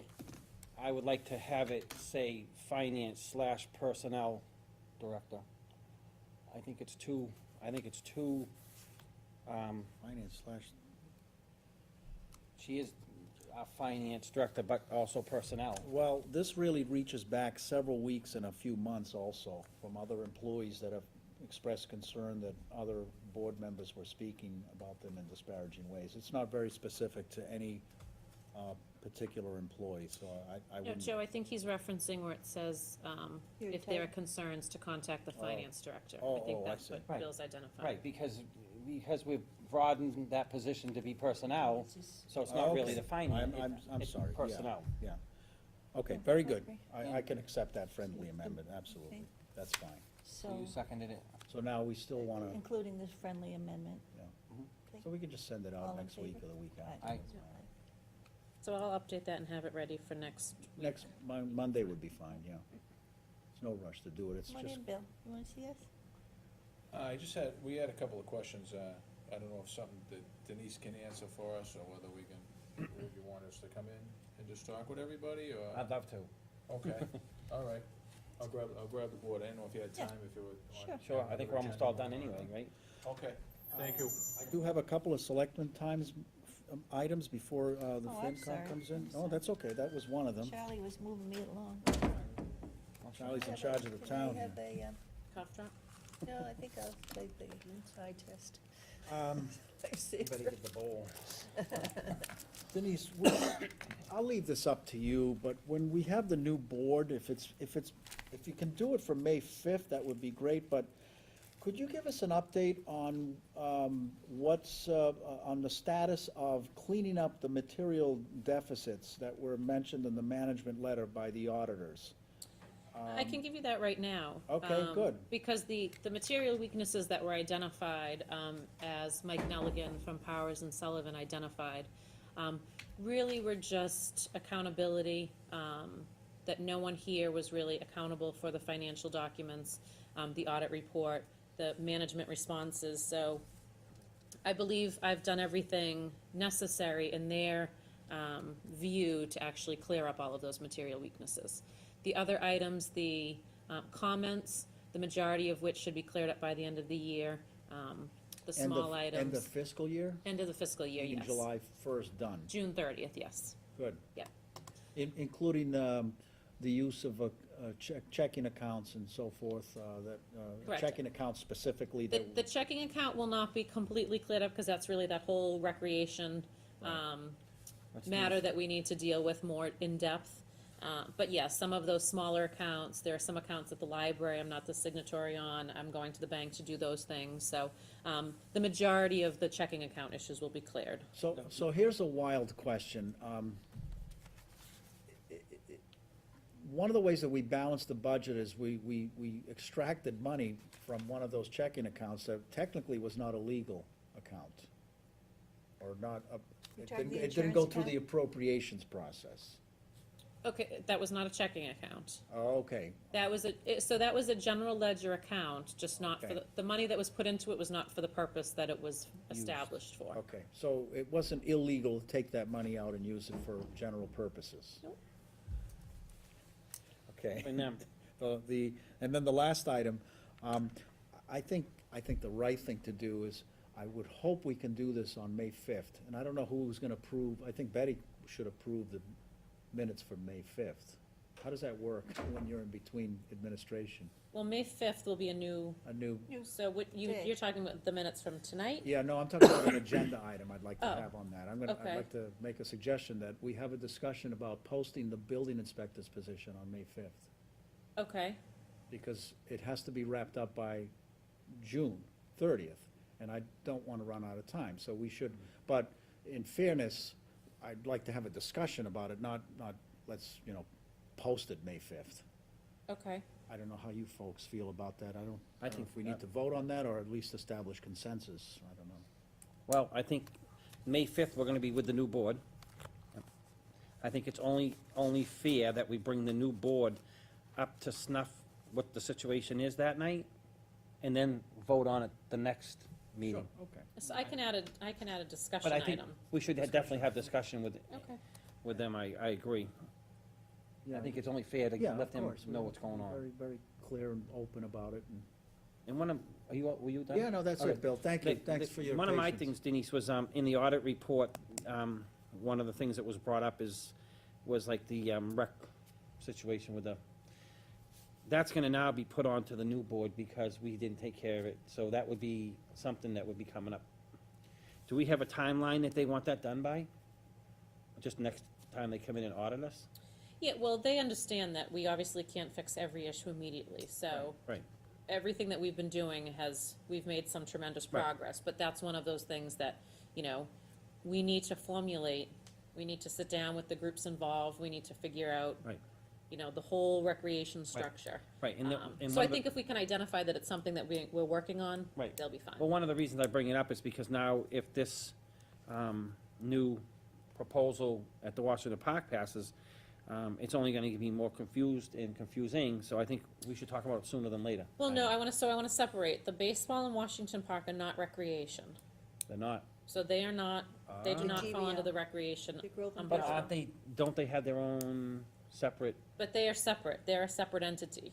The issue with the recreation is they are an appointed committee by this group, yet they hold a checking account Mm-hmm. Right. that's not in the town's custody. right, Washington Park, Groveland Baseball is not appointed by you, they're a separate organization, it's just So we like the have Red no- Cross, or just like, so, you have no authority over them, we So- have no authority over their funds. okay, so so that as far as the audit went, that's all good, They- no correct, problem. There's nothing to Okay. do with them. All right, so that, It's more when you have these quasi-agencies Yep, that are I understand. appointed, that then, so all I'm trying to do right now is I'm trying to bring it out verbal, so Yep. people watching this understand. So the baseball won't be affected, the committee, or whatever you wanna call it, the Washington Park, that won't be affected. It's strictly the recreation.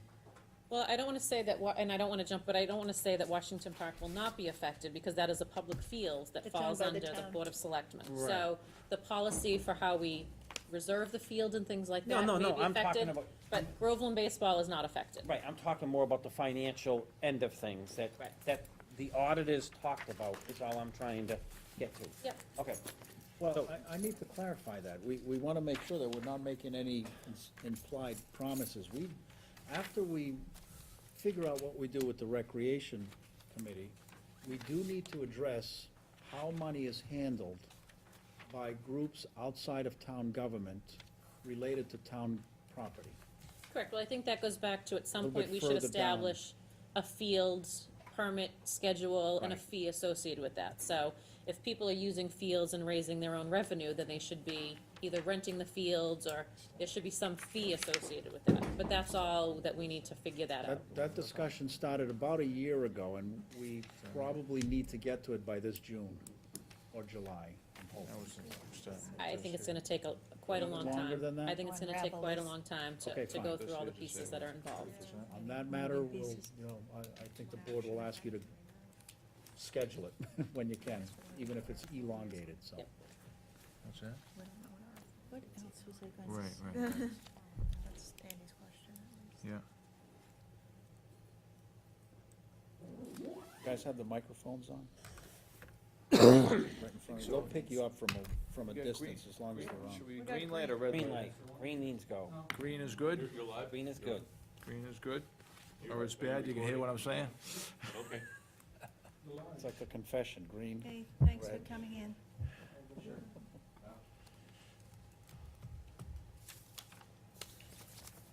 You guys on board? You ready? You said you had to do a Ready, switch yeah. over? Okay. I don't wanna cause a problem. I want to mention that the finance committee has joined us, Right. so, the camera's not on them, so. Finance Committee has joined the Board of Selectmen. They've been meeting earlier this evening in another room. Welcome. How are you? Thank you very much. How's everybody doing? Good? Good, we're Well, good, thank you. we're good. We just had some questions. There was a few things we didn't know if we had the authority on, or we didn't have the authority on. It was in reference to our warrant articles. Article 7, one of them was talking about the finance board recommends, basically. And we've been trying to stick with the 2% with everybody, and we didn't know where this is something that's been voted on by the Board of Water and Sewer Commissioners. Is that something that we have the authority to change? Is that a contract that's been signed with him, or is that something they're looking for authorization? Do you want me to answer that? Yeah, because we've been talking about that. Yep, so Just now, thank the you. water and sewer articles, and I don't know if you saw the email, because I know a question came up on whether or not you voted on that in the Yes. past. So the finance committee has weighed in on those articles in the last 2 years at least. The superintendent does not fall under an employment contract, he falls under the personnel policy, this board and this board. The water and sewer commissioners can make a recommendation. I think the difference and something I would like to see in the future, specifically with this department, but all employees, is if someone is requesting an increase, they should come before you for that increase only, not, here's my budget and it includes an increase for myself. And I think that's what happened here. It was just incorporated into their request, not specifically said, here's my increase, this is why I'm looking for it. But yes, you may weigh in on this. Your recommendation is what goes to town meeting, just like the budget. Okay. There are different laws concerning the electric company. Yes. I have a question. Fundamentally, so people, again, I'll reiterate this, fundamentally speaking, the budget that's presented at town meeting is the finance committee's budget. Correct. The way it really should work is the department's request to the Board of Selectmen. The Board of Selectmen makes a recommendation to the Finance Committee, and the Finance Committee recommends to town meeting what they feel is the product to go forward. And the same would hold true for these other financial articles. So it's the And Finance Committee's That applies recommendation. to the warrant articles as well. Correct, so it's their recommendation, that's why you all voted on these articles, but it's not your recommendation going to Right. town meeting. It's the Finance Committee's recommendation that goes to town meeting. Good. Thank you. So as I stated earlier, we'll go back one step. Okay. As I stated earlier, I believe what should happen is we, as two boards, should get together before town meeting, before the warrants and what have you, and all get together and work at the table to work up what we need to work up. You guys have the ultimate say. You're gonna go to town meeting and do what you need to do. We can help you with what we can help you with, and I think that's how it should be. If you guys are the ones of the finance board, I am saying, hey, guys, the other guy, you're going out and do the work for me, thank you. Bring me up to abreast on it, let me work on it, let me look at that with you, and that's it. I mean, I just think that's the way it should be done, and that's what I had said earlier tonight. I hope we change that in the future, and it will really bring things and run things a lot smoother, I think. And I know, I was saying to Denise earlier, kinda, you guys were here before under Greg's administration. Greg has left. Greg ran things his way, ran the town kinda how he wanted it. You became accustomed to how he ran things. Denise comes in, she's running things differently. That's why I think after the town meeting, we all should sit down and we should have a conversation at the table and get on the same line. And I think would be good dialogue for all of us. I do. But there is one more piece Sure. that Joe's well aware of, because I brought it up at another meeting. All the warrant articles, whether they're fiscal or not, you guys put on. So, so long as, people understand that. Yeah, I'm definitely in favor of collaborating, but I think, I'll give you an example, Article 4, we unanimously agreed, we voted on Article 14, for example, I'm just throwing that out as an example. 14? 14, we've already made a decision, we voted for it, correct? It says here unanimous, Yes. okay. The Finance Committee could say no. So I don't necessarily agree that we try to create the same vote an hour or so before the town meeting. I'm prepared to defend those warrant articles that may not be supported by the Finance Committee. And I think that we should retain that role. Oh, that's exactly what I'm saying as well. Yeah, at the end of the day, as Andy said, if we allowed something on, that is a default decision That's because anyways. you voted for it, yeah. And it's a technical redundancy for us to be asked the question, favorable or unfavorable. But I'm not gonna buck that this year. I don't think any one of us should, because that's been the tradition. And I'll say that, Excuse me. and I'll go back to say what I've argued about, Article 14 should not go, and I know the way our government's set up, Article 14, 15, 20, 10, 11, 9, 8, 7 shouldn't be going to Bagnell School town meeting to have people raise their hand and put the article. It should be in the ballot box and let the majority of the voters of Groveland vote Article 14 in. And I know people have told me, you're barking up the wrong tree because our government isn't set up that way, but I'm just making it known that that's the fairest way to do it. So Bill looks like he has a bunch of questions. Well, we have some specifics. Just have different questions. There's some topics that have been brought up, and I think some of this I might not have accurate because some of it has been addressed. So I have an older copy here, unfortunately. So you were gonna have to correct me if I'm wrong, because I guess there might be an Article 10 and 11 now.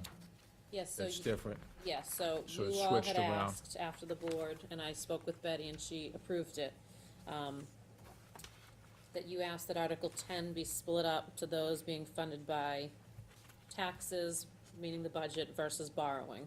And I clarified for this group earlier, just to clarify for you all, just because it would be borrowed does not affect the tax rate. So that it's not a debt exclusion, the tax rate will not be impacted if it votes approved or not approved, that the tax rate will not change This year.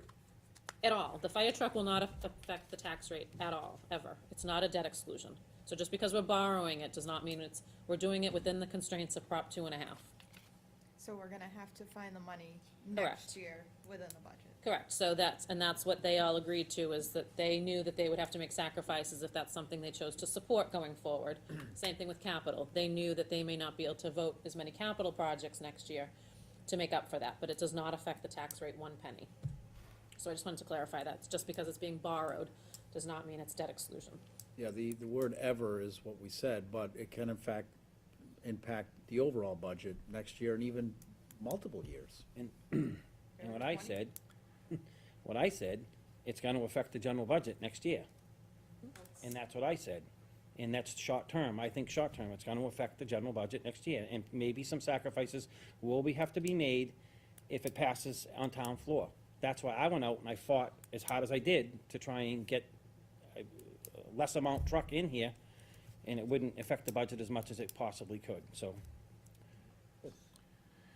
There's just some aspects of the budget that, we put a Band-Aid on this year, and then it comes to bite us next year. And this, I can't, this is the group thinking, this is group think here, when they go and they put everything together, and there's some parts I might miss. We have some accounting experts here with us, so they pick up on stuff like this, but, we took an extra $60,000 of overlay this year that we wouldn't have normally introduced into our budget, that we won't have next year. And then and possibly there's $100,000 because of all of this that's gonna be pushed forward to next year. So then we have to come up with that money somewhere, and when we have a budget that we have, it ends up being human beings, it ends up being personnel, it's mostly personnel, right? When you look at the whole thing. So That's the problem, you know what I mean? And that's the thing, that's why sometimes, you know, maybe it's better to, I understand that sometimes it comes up to a borrowing thing and we have to take a vote on it at the ballot box, but sometimes that's the better scenario, instead of, you know, pushing that. That's the concern, is that, and there's a lot of different things, you know, there's a possibility that, you know, like I said before, you know, if we could see what's happening in the future, you know, you have a broken down truck or something that you didn't see coming, that's one thing. But if you can see the future and you can look at it and you can say, I'm gonna have to pay for a new high school, you know what I mean? And you're looking at that and you'd see that down the road, you might not spread yourself as thin because you know that's coming. That's the concern. I just want to let you know that I don't know that if you're aware yet, that Whittier is projecting 18 new students next year. So they have received applications from and tentatively approved 18 additional students that we do not have this year going to Whittier. So by right, Pentucket's number should go down if those students are leaving, but just keep that in mind, that we do have a significant increase coming for Whittier. So, Bill, the board think consensus is that you have a concern about the amount of the overlay that has been used to balance the budget. Right, what we normally do, and this is when we have to pick Denise's brain, because I'm not gonna get it right. I've been out doing college tours today, so I'm fried. Basically what happens is whatever we have come in, we hold an overlay in case there's someone goes and files an appeal and we have to pay it back. And then that amount of money gets introduced back into the budget once that period has gone past, right? I'm getting this right? I'm in the learning stages at times. So now that ends up getting put forward, but because we had a little savings account there at one point, now we've pushed plus 60. Right. So next year, that plus 60 is still there, but there's no plus 60 coming from anywhere. That's the problem. I You have know? expressed on 3 occasions, is this normal, is this appropriate, and is there another way? And I had asked that question on 3 different meetings, because I'm not an auditor and I'm not a CPA, but I couldn't figure out any other way. So I have this, I'm going to bed tonight with the same concern. But we pretty much Right, so, reached the point where we decided, we threw our hands up and say the finance director's recommending this, and I think we're gonna go with it, so. So the night that we had talked about the budget, Joe had his scenario, and it came to me. And my scenario was, and how I think we kinda ended up was, my scenario was to do one less highway guy to free up 21,000.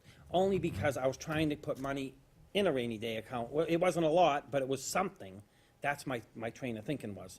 You know, we can get by with one guy, we can get by with one more police officer, but yet we need money in a rainy day account. We need to have that money in case we need to get at it. That was my thinking. And that's kind of what I think we ended up voting on and going with, and that's where I was coming from with that. And I agree, you gotta have money for the rainy day. You gotta have some money put aside, and I don't like, when I run my business, I try not to burn all the money up, because if it's burnt up and I go out and spend the Napa bill down, and at the end of the month, I gotta pay my bills, it's not there. And I know the government's a little bit different, but it's kind of the same scenario. So Yes. that's where I was heading with it. So we already know about the increased Whittier. That doesn't go until fiscal 17, correct. right? But we already know that 15 or more students runs us about $150,000 additional money from Whittier. Right. And we don't get a match from Pentucket. It just doesn't come back to us that much. All right? So there's that money. We've already deficit spend our snow and ice removal for 16 by buying the snow plow, the sidewalk plow. Okay? That's where it's coming out of. That lease payment's coming out of there. So we're gonna start the year in November, December, when we need the snow plow, with not 165,000, but 140,000. You know, it just seems like we've kicked too many things down the road. That's my worry. That's my concern. Because I don't think, and everything I hear from the school department is we're gonna be hit again. The state's already saying there isn't gonna be any additional money next year. So, the additional expenses they have will be falling on the towns. So, anyway, I just, that's my big concern. Can we maybe ask about the specifics on the other articles? so Can we- I Yes. can I just finish the overlay issue? Sure. So as we're clearing up our past due taxes that are still, so the reason we have money in older years, 2009, 10, 11, 12, is because there's still a significant amount of outstanding taxes in those years. So as we're putting those accounts into tax title, all that overlay will be freed up. So there is a very good chance that 60,000 or more will be available next year, because we won't need to keep it in those reserves, because the taxes will be closed and rolled into tax title. So that was the hope, was that as we're more aggressive with getting parcels into tax title, the overlay will be freed up. And I think the low-hanging fruit is maybe 240,000, is that a number on some of the tax title? We have about 450 in outstanding taxes. Okay, good. I mean, So we need to be aggressive. That's astonishing. Everybody paid their taxes? I'm I'm current. Just thought I'd ask. Don't we have a couple of days? No, I don't May mean those 1st. taxes. Which one? Oh, you mean I the mean big the town guy? property taxes, Yeah, yeah, probably. Oh, or excise taxes, or any other taxes we have to pay. There was some other questions in here. There's different articles, and I don't know if Denise will have the answer for this, because it's managed by other people. Article 12, which might have been moved up to 13 now, VC Memorial Park revolving fund. Yeah. Seems like a lot of these different articles involving conservation, CPA, they're bumping everything up $10,000 in every single line. So Do with we have books for VC, or does he have books for VC to show us what has been spent year to date, what they're doing with the money, instead of just looking at a $90,000 figure sitting on a piece of paper? Yeah, so the revolving fund, so that's not a guarantee to spend, it just allows him to spend up to that of money he takes in. So I do have, which I can give you, he provided this fiscal year, what he's taken in and where he expects to end the fiscal year. So a proper revolving account should be, at the end of the fiscal year, should be back to zero or only have enough money to carry you through the next month. It should not be an account to build up. It should be to run that program, that facility, and that's it. And he really has. I have seen the revenue they take in, with functions, renting out the facility. It really does cover their operating costs almost down to zero at the end of the fiscal year. This just allows them to, if they took in a little more money, had a little more functions, they could spend additional money for the running of VZ Park. What if they took in 110,000 this coming fiscal year? They can only spend 90. So this fiscal year, they can only spend 80, regardless of what they took in. Next year, they could take in 150. They're only authorized to spend 90. And to go back to what Bill just said a minute ago, and it was a question of mine, and I never asked it before, does he spend, or I shouldn't say he, do they spend 90?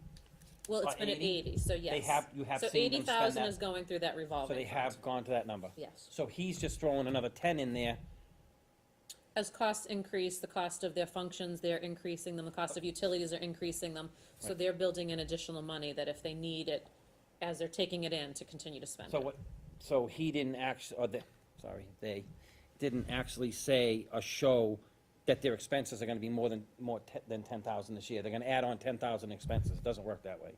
He didn't come and show you a budget and say, I need 10,000, I'm doing this, this, and this. No, because it's not guaranteed money. We're not giving them 90,000. Okay, He still okay. has to make 90,000 in order Okay, to spend okay, 90,000. all right, I got you. So they have to make all the money they're spending. Okay, We're not funding them, we're not providing money for them. okay, The town pays their bills, so we can run an accounting of all expenses paid. Okay. But they're a self-sustaining fund, so they have to make 90,000 to spend 90,000. right. So And that's what he's hypothetically, projecting. they may not even use that extra 10. Correct, they may only raise 70,000 next year and only So be able that to extra spend 10 would, 70. extra 10 would go back.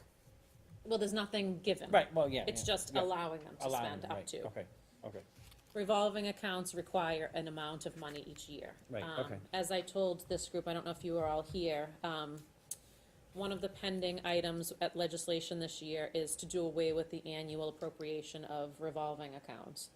That you would only authorize them once, and then if someone wanted to rescind it or change the amount, it would have to come back before town meeting. But with the exception of the VZ Park, the remaining revolving funds haven't changed in amount that we're authorizing. It's every year, it's the same amount that's just going back as a formality. So that's one of the things at the state level, that they're looking to streamline municipal finance, and that's one of their methods. as possibly doing away with the annual appropriation or reauthorization. So you may not see some of these articles in the future if there's no change in value to spend. It's the same. And Article 23 is similar for the community preservation monies? Similar in what fashion? They all went up 10,000. Every line. Yes. They went up 10,000. It's based on the estimates of money received, is how they based those on.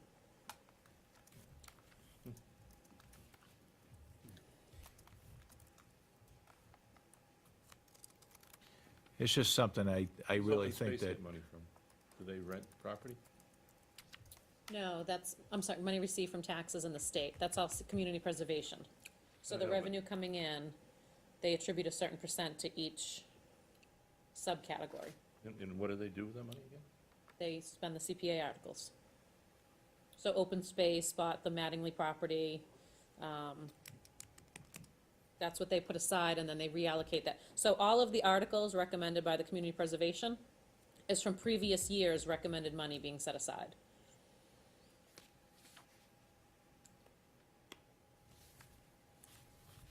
it's just something I think that, the books should be a little more open as to what goes on with that. The thing I get concerned about is some of these articles are pushing stuff forward that we voted on 3 years ago, and I'm just hoping he isn't counting that money towards something else than it's already been expended. It's just, that's one of the concerns. Article 15, the Bagnell Summer Program. Everything, I've heard all sorts of great things about this program. I haven't heard anything bad, but someone had talked in the past that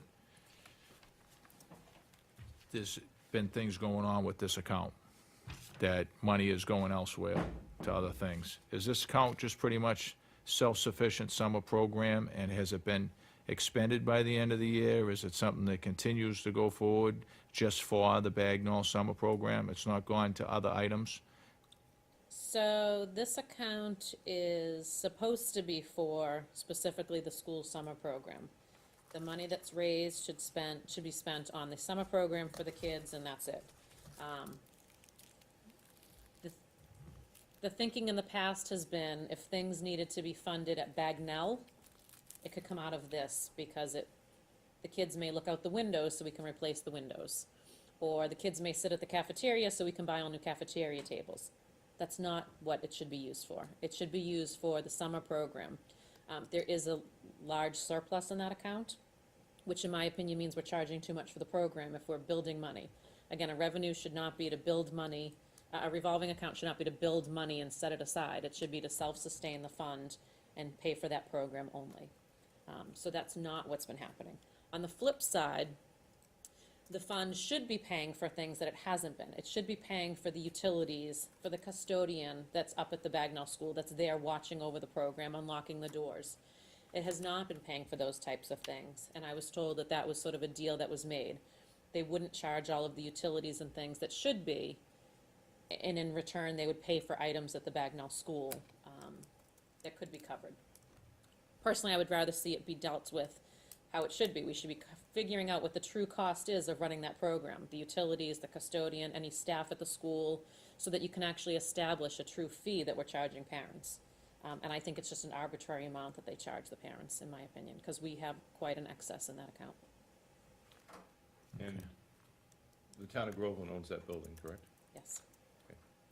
And the director of the Bagnell School Summer Program is going to give the Board of Selectmen, going to give all of us a detailed report in FY 2017 at the annual meeting, all expenditures. Has that been done before or no? No, and I'll be honest with you, I've reached out to the director of the program. He was recently hired as a principal of an elementary school, so I don't understand how he can continue to be the director of a day program. I Right. haven't heard back from him, he hasn't responded to me. I don't know who's running it, I don't know how it's going to be run, but I was told that the boards and committees and departments that oversee these revolving funds have not given detailed reports at town meeting. I think some people have said, oh, this is what we spend it on in general terms.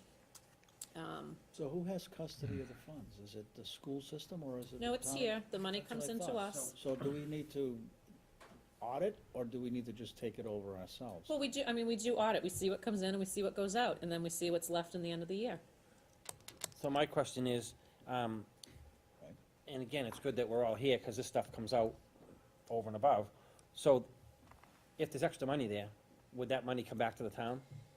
No, so it really, so that's one of the things we need to work on is, technically, it should be, if we're overcharging, it should be going back to the parents who are paying to build a surplus in an account that it shouldn't be. So they're paying for kids for next year and the year after, and tables and windows that aren't associated with their child attending a summer program. And How- revert the revolving funds back into general funds.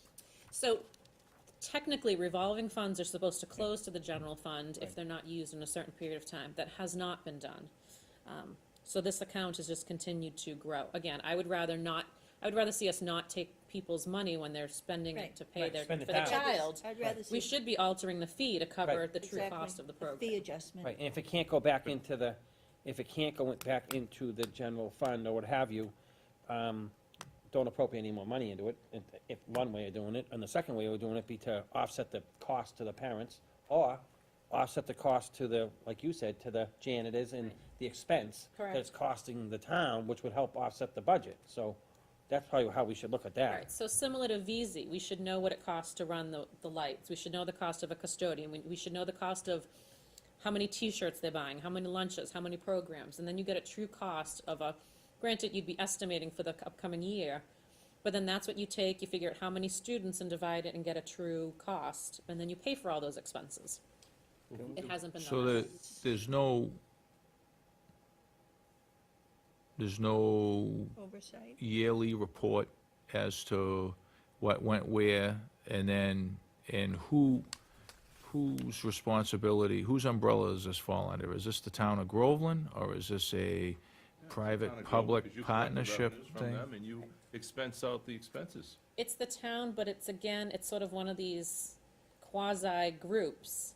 The recreation, the director of this program is not an employee, Who can write except for the checks? summer, the town. So we still, The town writes the checks? Does Correct. the So we director take of in the the money program and write we- checks?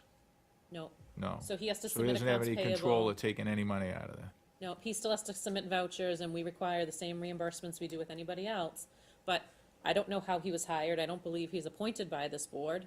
The staff doesn't get appointed by this board. I've reached out to them and said, I need to query check them. No one's coming before me. I can't get a response from them, so Can we perhaps send a letter to the superintendent and see if he can? I don't know if it's I don't think it's a Probably school the principal more sponsor. than the superintendent. It's I don't not think the, it's sponsored by Pentucket. I think it's something it's that not was the started here. superintendent. I may have to put a note on this for me to get onto it. My understanding of this is basically, way back when we discussed this program, way back in time, was that we own the school. Right. And I think the regional school district really didn't want to do this at one point. I do remember. And they said, but we own the school and we'll do what we want to do with it. And then they ended up, Superintendent wanted to charge the rec program in Groveland. right, so They rent. so at some point, they said, well, we own the building if this is what we want to do, but this is kind of like, this is the auditor coming in and saying to you, best practices is this. Are the best practices being done with the summer program? Is it too loose that there's room for an issue? It's I mean, if there's extra money in there, it's a shame that, and I don't know what the legality of it is the problem, but if there's extra money in there, then why don't they throw together some, if they're not gonna make it so it's cheaper for the parents, that they put together some extra programs for the kids, maybe a field trip or That's a something like wonderful that. program. Those kids you go know? on, that summer program is, they go all over the place. They have a great time. Right, and that's what I'm saying, maybe they can do, I don't know, extra hot dog and soda, or make every kid happy, Maybe you they're know? overcharging the parents at this point. Maybe the parents need to. Sounds like we need to get someone ahead of this whole thing first. Well, so the best practice is to answer that, yes, because it goes through the same procurement, it goes through the same accounting. They're required to submit vouchers, required to submit backup for every purchase. We can see everything they're spending that money on. They can't just request, and when they have requested reimbursements, we require a copy of their credit card, documentation to show what they need reimbursement for. It's more, there's no oversight as to the staff or what they're doing, or You know, there's no, but they fall under our umbrella as far as liability because it's a town building and we technically pay the people through the money that they're collecting. But there's really no formal oversight of that program. Like I said, we have no say in who's hired, how the hiring process is done, how many people are hired, how many students they take, what fee they're setting. That's all done through the people that are running the summer program. We've gotta get those Cory checks done, because it's our building, it's our Well, part of the liability. issue was in the past, the director was an employee of the Bagnell School or the Pentucket School District. And as a result of that, he was allowed to do his own query checks Right. because he was an employee and had that right. When I came on last year, you all voted to have query checks fall under me for all employees. And I had reached out at that point and got no response. And then when I found out that he got a full-time position as a principal, I reached out because I was concerned who was going to run the program, who was gonna oversee it, and I haven't gotten a response.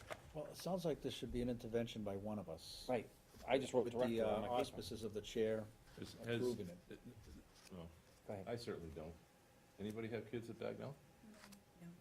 I don't, but I'd still, go out and see if I can find a director, at least, and Because, start there. because have they already started to set it up? Is there someone running it? They Parents have. already sent money in. They have, because we got a ton of money in January, which we've never received, and I went on Facebook and found they had a Blizzard special, that if you signed up during the Blizzard, you got a discount. Who put up that?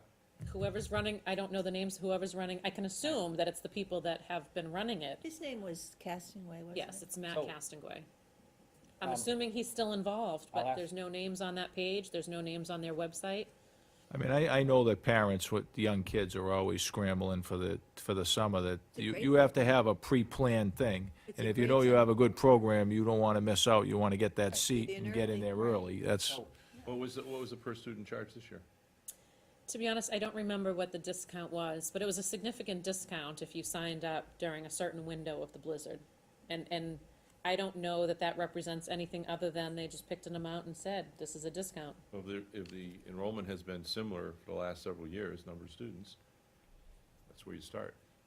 So Well, maybe I would ask- Betty would grant discretion to Bill to maybe do some fact-finding, unless you'd like to, and just a Well, fact-finding I'll mission. I'll talk to somebody who might know where he's, I mean, There I he know is. what school he's working at, I know, I Maybe have he's- his email address that he but- corresponded How initially about if I with send me. in an application, make believe I have a small but if he's chance? not working for the town of Groveland, can he still be the director of this program? But he hasn't worked for the town for years and he's still been doing yeah, he it. was over at He hasn't in worked- Bradford School for a long time. Again, I don't know where he came from, I don't know how this program started, he I is, don't I know know. who hired him, if he's actually even hired, or if it's just, Right. it's something he chose to do with his is, it- group but, and I mean, it's is been there supported. is there a Bagnell School Summer Program rule book or something? Is there regulation, Regs. anything? For Bagnell School So, kids. so Betty, We hope to have that next year with, along with do the you wanna report. work on it, or do you? Yeah, I'll see if I can find him. I know somebody that might know where he is. All I right, would Sure he's start not by, hiding out on Is there us. any kind of response other than paying online or sending in based on that snow? Well, it's continued ever since, the payment, so usually it was like a March and April, so we've gotten a significant amount of money right through. I don't know what else is happening, we usually get medical forms that come here and we Right. collect them. I would recommend you go to the building principal That's what I was gonna do, and ask them. And, that's what I was you gonna know, do. Is there a new principal there now? Yes, there is. they have hired someone, they don't think they've started, Yep. have they? When I was there this winter plowing, they had I dealt with a principal, I don't know if it was new or not new, but he was a nice guy, very, very easy to get along with, and Michael Smith? Okay. Well, what I was gonna Michael's say been is, there all year, and they have gone forward to hire someone else, which they have hired. okay, But I assumed it was for, starting at the end of the fiscal year or beginning of, So Does we've the done direct- these interventions does the before, I director guess get paid Betty for will what he go on does, this obviously? mission. so who sets his salary? Right. Missing director. And the question I had But was, there you if go. he's the director, how is he gonna get paid when it's a day program and he has a full-time day job? well, maybe he isn't. Maybe, Well, right, but I can't get the answer to, I don't know who to ask that question, Oh, I've reached out ask the to him. principal. Do you mind if I contact the principal over there and you do your person? Or you rather do it all? Well, you can call the principal. I know I'm gonna call I somebody. can email him straight through my account. Okay, Andy, do you mind seeing if you can get a name? And I'll find out, then I'll ask, just ask him who's running it. I'll ask somebody who was here when that Well, program I was gonna go one step fur- initiated. I was gonna go one step further. I was gonna say, when we find out who this person is, to have, I know it's gonna be, our next meeting's gonna be a new board, but who cares? They should come in here and sit down with us and explain what's going on, and bring everyone up to snuff on what's going on with this, including Denise. I think we, Who's doing the Cory checks? right, well, that person needs to come in and see all of us. I do, I think that Having an this is open too meeting- open-ended. Yeah, having an open As meeting the, about this is a great what's his idea. name? And that's why we brought this issue up. Thank The you. auditor? Either came, the No, auditor. Mike Yeah, Nelson. there's one example right there. Thank you for Okay. bringing it up. What Good else? job. As long as there's no debit cards, that's a good thing. There or not. Um, Well, that's Article not good. 23, or it might be 24 now, the Twen- Conservation Commission fees account, the transfer of $8,000. 24 now, I think. 24 now? Yeah. So is there anything showing what's going on with that? Any activity? No, I can look, that's been a standard article that he submitted in the past, so. Do you know what the purpose of it is, really? Yeah, he said that they don't really budget for expenses, so then they roll over their money from their fees account, into their expenses. So they take money through fees and then move them over. So that's another 8,000 on top of the 90 potential? Now, the 90 is VZ, Oh, that's only right. VZ. This is conservation. Okay, so the money's from That's what I was wondering about. the administrative fees? That's community preservation. Okay, so this is, And all kinds of get blurry after a do while. they raise money? They do, they have fees, so that, they have expenses, they have a secretary, they have filings. So this is to cover their expenses, because they don't budget for them appropriately. They take in money from their permits and then move them over. Sounds like a place for a revolving account. There are several places that we should have revolving accounts. Something else to work on. The Council on Aging should have a revolving account, with the money that they take in from their field trips and donations and such. They should actually have a formal revolving account as well. Is that something that you'd probably be There's- working on, start working on? They're transferring money from next year's budget, from one account to another. No, they're transferring from their fees account this year into next year's budget to start the year. Well, it's in the warrant, the annual warrant. I thought everything in the regular warrant was for this coming fiscal year. Right? So, But it's to take from their fees account. So the way that their fee account has been set up is carries over year to year. oh, So if you collected money in 2013, 2014, you can peg Which it. is one of the for things that expenditure is next year. stopping, but that, those accounts have been carried over year to year. okay. Start in the drawer. And that was how they were structured to begin with? Auditors like that? I wouldn't think. No, I don't think so, but I don't know that they've targeted all the issues that, like on these accounts. And what have they spent year to date? I don't know off the top of my head, I'm More sorry. than 8,000? Possibly, right? I don't think so. I don't think it's, Carryover money? I think so. I think this is what they did every year, was requested a sum of money, 8,000, and then that's what they, But there's a Draw balance down in on. that account. in the fees account? Yeah. Yes, So 8,000 was too much year after year. correct. And So can I, could that have been cut back? Could it have? Oh, I'm sorry, the expense side, I don't know. We I don't thought you know. meant on the We fees actually don't know. account. We don't know if 8,000. Well, you is said there was too much. balance, so. But I thought you meant on the fee side. I'm sorry, I didn't realize you meant on the expense side. Yeah. So I don't know, I'd have to look and Okay. see what's left on the expense side. What else do we Well, have? Denise has a target of, and we're supporting her of clearing up the material deficiencies by, pretty much by June 30th and addressing, and then I think in the next phase of financial structure and overview and auditing, we're gonna be looking at these things in July, August, and September, for sure. I mean, we're scheduled to do it. We will do it. what I had said earlier, and I'll go back and say it again, I believe that the finance board and us should meet more times during the year, because these conversations, we can clear them up during the year. That's The what I biggest think. problem that we have is, there's really nothing for us to do. So if you folks would like our input, let us know. Right, But I We're would. not gonna schedule a meeting, as suggested by Joe earlier, when we actually have nothing to do, nothing to talk about. There's no revenue projections, the only thing we can look at is expenses year to date. And what's that really tell us? And, But I and, can give you revenue projections if you ask. You've never asked for, I don't get feedback, I've provided information, no one said to me, can you do this, or, I've never gotten that from you. I can certainly give you revenue projections. Well, I didn't say you're not offering it up. No, but you're if saying they you wanna don't meet in have them. July or August, Right, I mean, we have revenue projections for next fiscal year by then? well, we can see the trends in the last few years and what we've taken in. Okay, but I was just. If I using that as understand an what you're example. saying, you're saying that, Felt it wasn't, at that We've time, never we didn't met have at the those times in information. the past, Right. so, and it Right. was basically And- because we had nothing to really talk about. what you're saying is premature. At that point in time, it's too premature. So, But so if not you putting, felt it was necessary, then fine, let us know. no, all I'm saying is, That's music what- to my ears, I appreciate that, thank you. what I'm trying to get at is, I understand that it might be premature then, but these kind of questions, if we can, during the year, meet a few times, maybe not all on budget stuff, but other things that you guys see that you need to get taken care of, and we're having the dialogue between us, that's what She's the person. She's the one to talk to. I mean, we can right, but give you then our when, opinion but as what I'm a- saying is, I don't wanna be the, what I'm saying is, I don't wanna be the board that talks to her, and only her, and then you guys don't feel like you're getting the input. That's all, I'm trying to make it so we all have the input. Appreciate it. That's all I'm trying to say, because right now, I sense that the finance board feels left out, and I think you all admit to me you do. And I greatly realize what's going on, because it's not, we shouldn't be the one going to Denise. We all should be working together, working with Denise. That's how I feel. You know what I'm saying? If you guys have something you can come up with that we can work on, we should work on it. You know what I mean? I'm not a finance guy. I don't know the budget as much as you guys, and that's what I would lean on you to look at. That's all I'm saying. Yeah, there's some aspects to it. I, What happens is it is the time of the year. right, What happens is Denise asks for everybody, what are you looking for your next budget? right, When do we finally get that all figured out? right. January, right? And then we all sit down, we look at all those things, and we try to poke holes in it and find if there's something good or bad, or what's there. And then we end up getting a little bit more information, we go back and forth to ask the questions.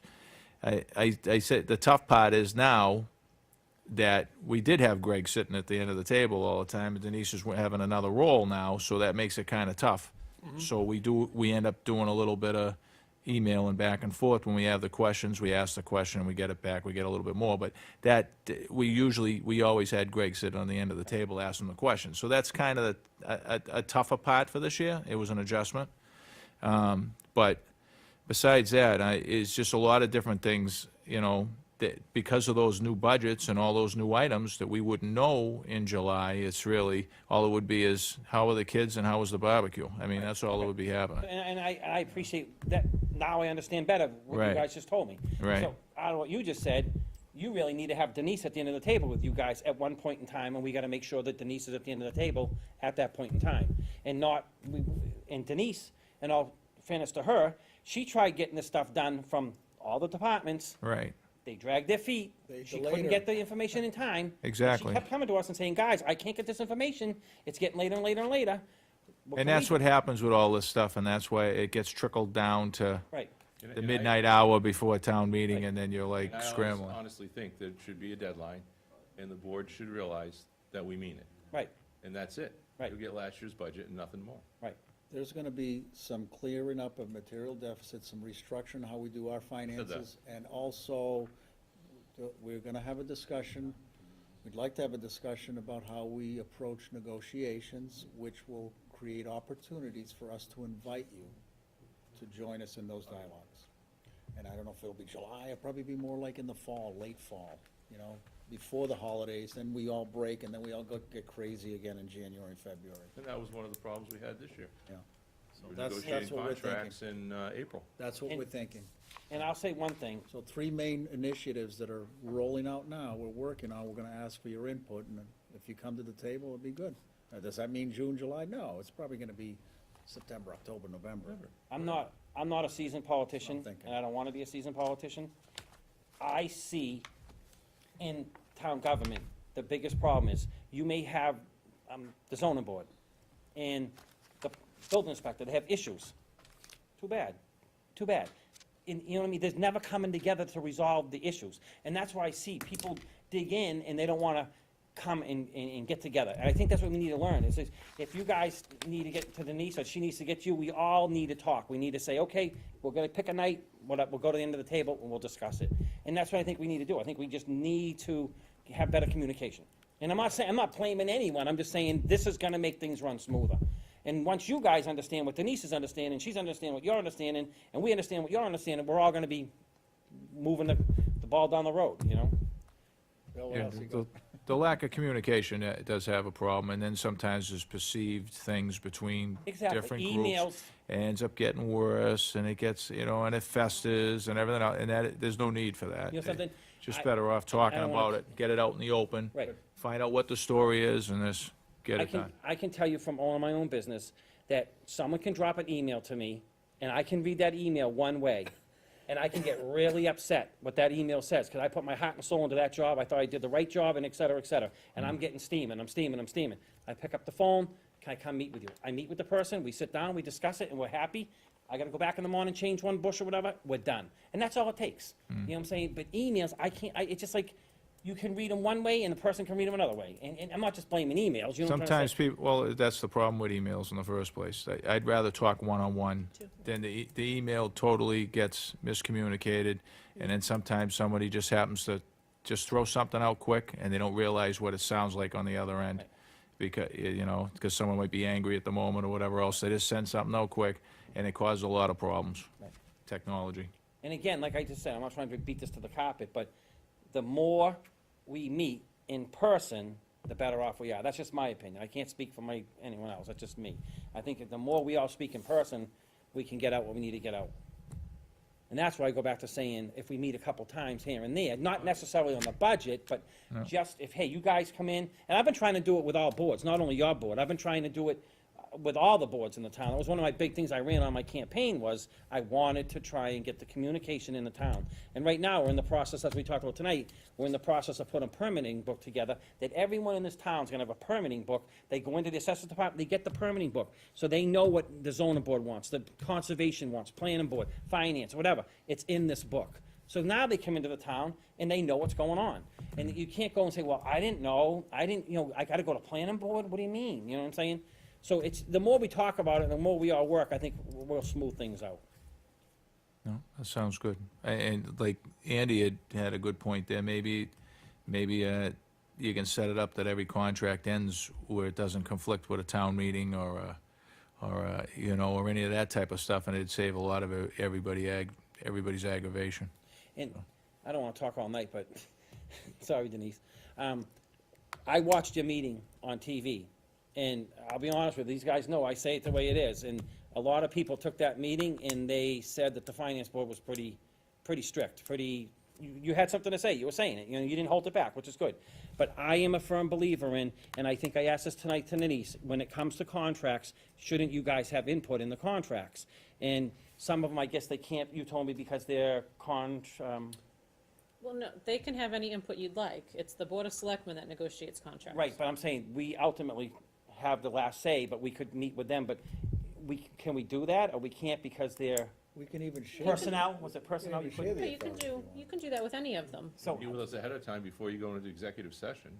that's what I'm saying, one of the that's what I discussion think these items. guys need to have the input. That's one of the just my discussion opinion. Or items. at If they're least gonna have be an fine, idea of what direction you guys are going in, because we're sitting there the last few nights of trying to meet, and it's like, well, we going this way, we going that way? How can we even decide on what any of the other numbers are to give two guys to highway or one? Because we don't know where you're gonna go on other things. It backs us into a wall, basically. It's a monumental step for the Board of Selectmen to yield its authority to negotiate contracts to another board. Believe it or not, we do have that ability.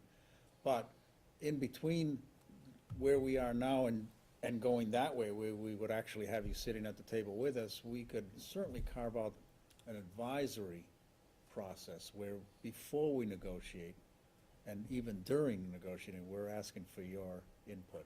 That's possible. I've seen that at the school committee. We can do it here.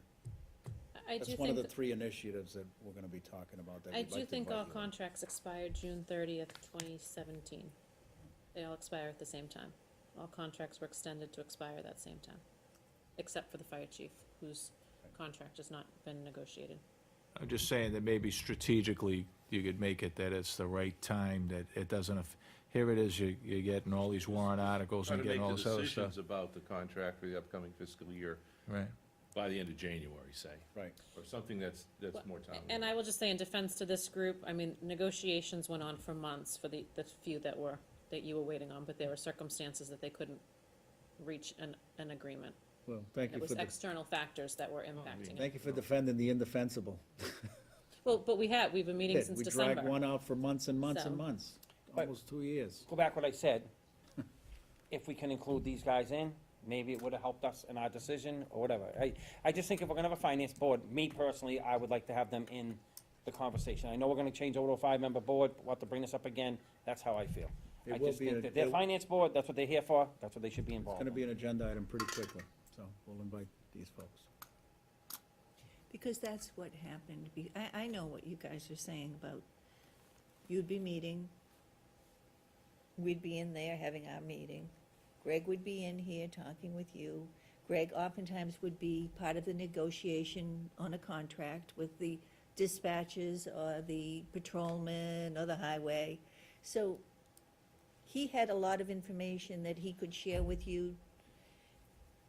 I know it changed. Well, Things- sometimes that's what happened. I mean, he could go in the office and grab it, and we can do that. We can come in, but, Right. you know, obviously, yeah, like I said, Denise has extra roles here, and that's the whole, you know, that's a little bit of the problem. And then we don't know I mean, like, I don't know, we might have different ideas on different things, you know, like the highway department, you know what I mean? The highway department, I thought in my head, throw the guys a bone, give them some overtime for the mowing the fields, and then you save on your medical insurance and you save on a salary.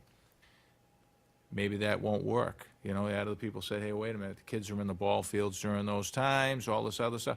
I don't know, it's just different ideas, different philosophies on how to be able to make How to things work, manage- that's how all. to But again, juggle everything. you have your version, I have my version, we come to a happy medium. You know Right. what I'm saying? And I'll tell you my version of it, you told me your version of it. How I went with the highway was, they have, I don't know, 7 to 10 trucks over there, okay? They have 3 employees. They hire, I don't know how many contractors to plow the roads. They hire, I think, a couple part-time people to mow the grass in the summertime. But my point was, we really should give them 2, because the equipment they have, they don't have the right amount of people in there. Right. Which, I gotta give them 1, because let's give them 1 more guy, 1 less hired truck, or whatever, you know what I'm trying to say? Yes. So you gotta look at both avenues of it. On the same token, now we have a full-time guy to mow the grass, which we didn't, you know what I'm trying to say? So if I told you, Bill, this is how I'm thinking, and Bill told Bill how he's thinking, Right. we come up with a plan, and that's why I think, that's why I wanna be involved with you guys. Right. That's all I'm saying. Anything else, we're good? That's it? Any other warrants?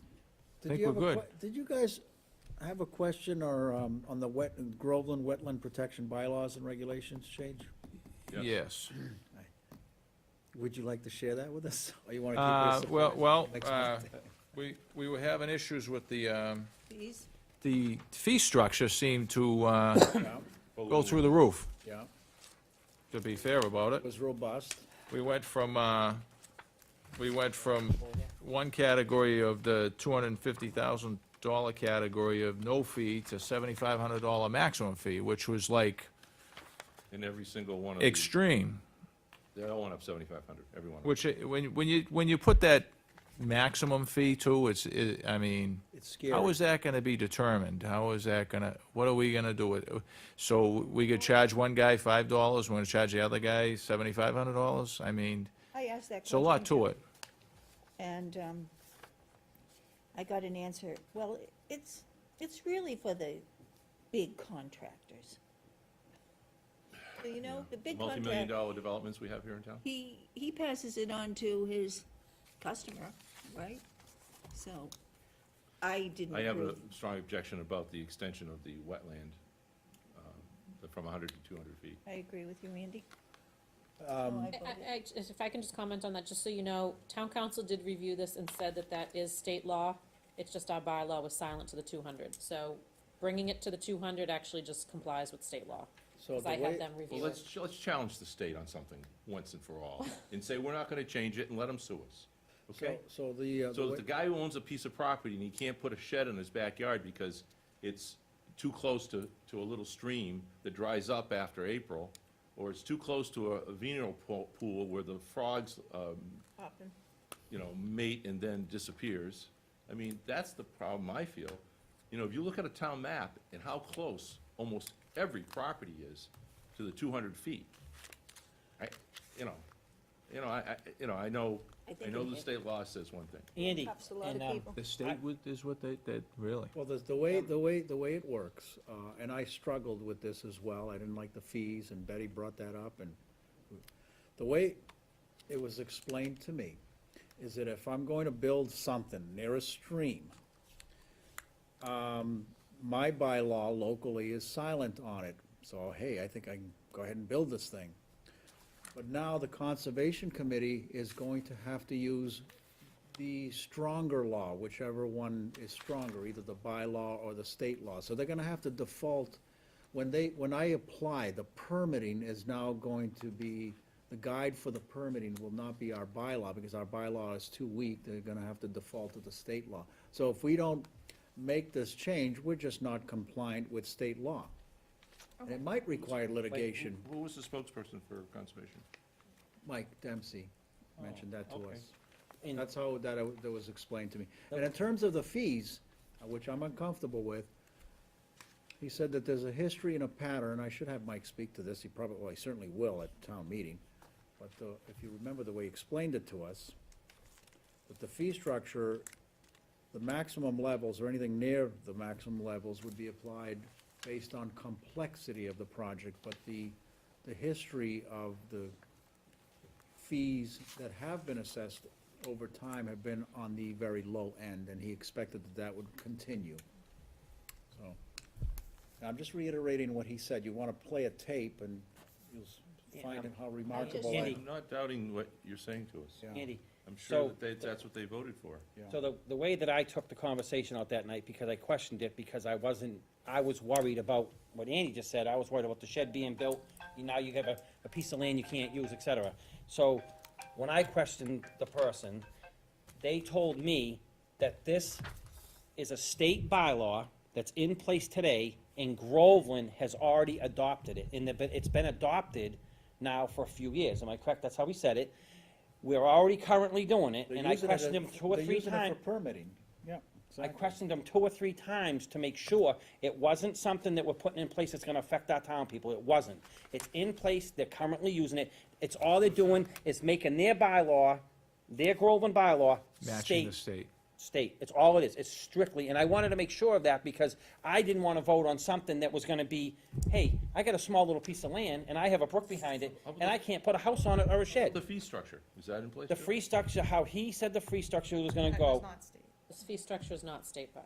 It's not state, but what he was saying is that it was built in because what happens is a guy goes in, or a developer goes into a piece of property, he buys the piece of property, he needs to now go to a wetland scientist, they gotta hire conservationist and what have you, and what happened in the past, if correct me if I'm wrong, they needed to put more money, and there wasn't enough money ever built in to do all that work. So he needed to increase that amount of money so they can do the work. It wasn't really made for the homeowner, Mrs. So-and-so putting a shed in her yard, it was for the big developers, and that's how he said it. That is what he So said. why was it not discussed that instead of making it, say, 250, make a threshold of $100,000? Was that brought up? No, That you have a maximum fee of nothing up to $100,000 or $50,000, so you're not, so, I mean, as a townsperson, I look at that and I go, oh geez, I wanna put a shed up. I might have to pay a $7,500 fee. Well, how much is that gonna be? How do I even figure out how much my shed's gonna cost? It's just, We and- we I mean, objected, and- we objected It's to too the loose. fees. it's too loose in my Right, opinion that, right. and what is a minimum fee? Is there a minimum fee? How is it determined? I just, I will that's say, the part that I'm very concerned about is it seems very loose. so he did say it's not for sheds, it's not for siding, it's only when a consultant is needed, and that consultant is a wetlands consultant, when it's a development going in. He said it was not gonna affect the homeowner. not the homeowners. Whether or not that's what he stated in the meeting. It's not gonna affect small buildings or renovations, it's only development. Lowest line on that chart, though, says 0 to 250,000. So What would that be, other than a single family? And the, did anyone check the law to see if this is accurate? Yeah, where is the law, by the way? Well, Anybody know the chapter and section? we had town council see if And- this warrant article, which tries to align our bylaw with the state law, technically is in compliance. Right, and but is- the So the fees are people not enforcing I'm not identified. even talking about the 200 feet at this point, I'm talking about The fees, no. the fees. Yeah, that we didn't, I didn't check The any fees are law about not. that. I mean, so I don't know, I And think the it's town just, council did not give us any opinion on the fees, so we. and that's the part that, okay, if the state law is 200 feet, okay, then we rewrite it, And, but. and one thing when I questioned this article was, if you read the article, I don't have it open, it was streams, brooks, River, perennial riverways, stream. because brook, I questioned, Marsh. no, I questioned that. It's not a wetland, it is, and he said, he clarified it in the It, and article. town council did fine tune that a little bit, I Right. don't have their specific, but it said, Because I they questioned that. changed it to say perennial stream, brook, or creek. It Right. can't just be a creek, it has to be a perennial stream, creek, or brook. Right. So council fine tuned that to match the state bylaw as well. So point of My- order. It's not any body of water. Right, my point was, I didn't want the thing to be worded that everyone that has a wet piece of property has to go through this. That's why I was questioning the point, it's streams, brooks, and what have you. That's why I questioned that. Well, So it's A really, marsh, a it's bog. limited to a smaller situation than, just a wet piece of property. favorable action, Demore, favorable action, Dunn, Gorski, unfavorable, that's how we went. I have a What was the question point for of you. that? I feel government's in people's lives far too much. Point of order, curious to know, we can't amend, Sure we can. we can amend it, right? We can, Yeah, we you can can. subscribe, we can say, we're for this except for the You have fees, to have your amendment ready to go Yep, you Yeah. can In provide writing. an amendment. right? to the moderator. Maybe we should do that, like now. This is why we should have sat with these guys beforehand. That's all right. Fee structure is Here's, not good. here's the piece that just, Sorry, Bill. the language just The so fee bothers me. structure is the biggest. Yeah, I It's think. the biggest one, but Yeah. in Article 9, Section 3, they talk about the dimensional regulations, and it says, any other structure requiring a building permit, including but not limited to dwellings, garages, decks, storage sheds, swimming pools, etc., That's shall not be installed within 75 feet of any resource area described in Section 2, which is the ponds, the lakes, the rivers, and all that kind of stuff. marshes, bogs. Yeah. Except for 100 or 200-foot buffer areas. So that includes all these things within that buffer area. And it also leaves it wide open to the interpretation of whoever is enforcing these, et cetera. Meaning the conservation committee. Yeah, Yeah, I et understand. cetera.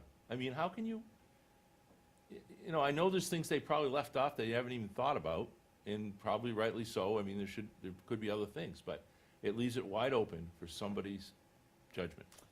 How can we make that change if we, the Board of Selectmen, decided to do that? You would have to, I'm favorable for it, but I would love an opportunity to say, accept the fee structure. If we needed to adopt this, if we needed, and this is how I originally was thinking about it, and I didn't go with it, because when I talked to the person presenting, I kinda understood what he said, and I kinda went with what he said, but what I was gonna, my suggestion at the time was gonna be, and I'm like, forget it, cause it's already been written, I was gonna say, if we're gonna adopt a state bylaw, and we have to adopt the bylaw, why don't we read this as the state bylaw? Make it, I mean, just adopt what the state bylaw says. Copy the state bylaw. Copy the state bylaw. That's what I was gonna say that night, but then this thing's all written, I'm like, I don't, But there's I'm this, not gonna reinvent the wheel. is this not copied? Denise, what was your comment on, in terms of amending? you would have to vote on something and bring it into town meeting and make a request to amend on the floor. So we can, on the floor, That's just do it where that night. Valerie comes in to sit with us.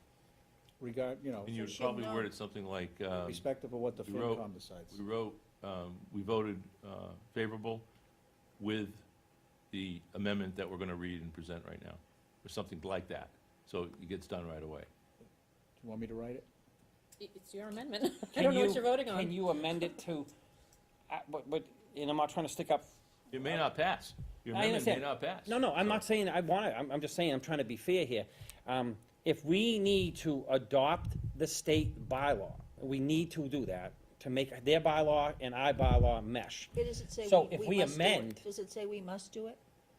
according to that night, it was we must do it, Who said- and it was who's supposed to be done. according to- Again, How did but you, the must is the 200 feet. So the state regulation on wetland protection is 200 feet. The fees are not Right. state-driven. Right, I just wanna knock out the And we fees. have been operating without the 200 feet. It's just, Oh. so you have been operating that way, but under the assumption of the 200 feet mark. So, So this- what did the Board of Selectmen, because I think you were the only one on the board, Betty, you Bless pulled you. it. Bless you. This We same did. bylaw, Last year, we They pulled it. pulled You it pulled last it. year. We did pull it. We said no. None of us agreed that we wanted that on the ballot. oh, I forgot you were on it as well. Yeah. I know you're, Well, you I'm no- reminded me, that's right. I was struggling with this But we last year, didn't. too. We didn't like it. And I believe they pulled it because of the fee structure, is what I was told. It You guys seems- voted on the warrants? If we what? Have you decided on the warrants? Well, pending the questions we had. So, some of the things we just needed some clarification. Cool, okay. But- so, I bet you'll see a lot of builders at this town meeting that are going to be very upset with this article. Yeah, with or without the fees, even without the fees. But It's gonna hinder. and I'm gonna go back and try and say what I was trying to say, maybe it can't be done. What but I kind of wonder is, why is there finance board recommendations on this? When other bylaw changes in the other warrant articles were not included.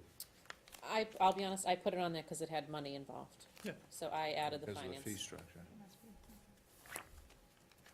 Well, you were ready to leave, and I brought this one up, because I knew you guys must have had a feeling about Oh, it. we weren't done.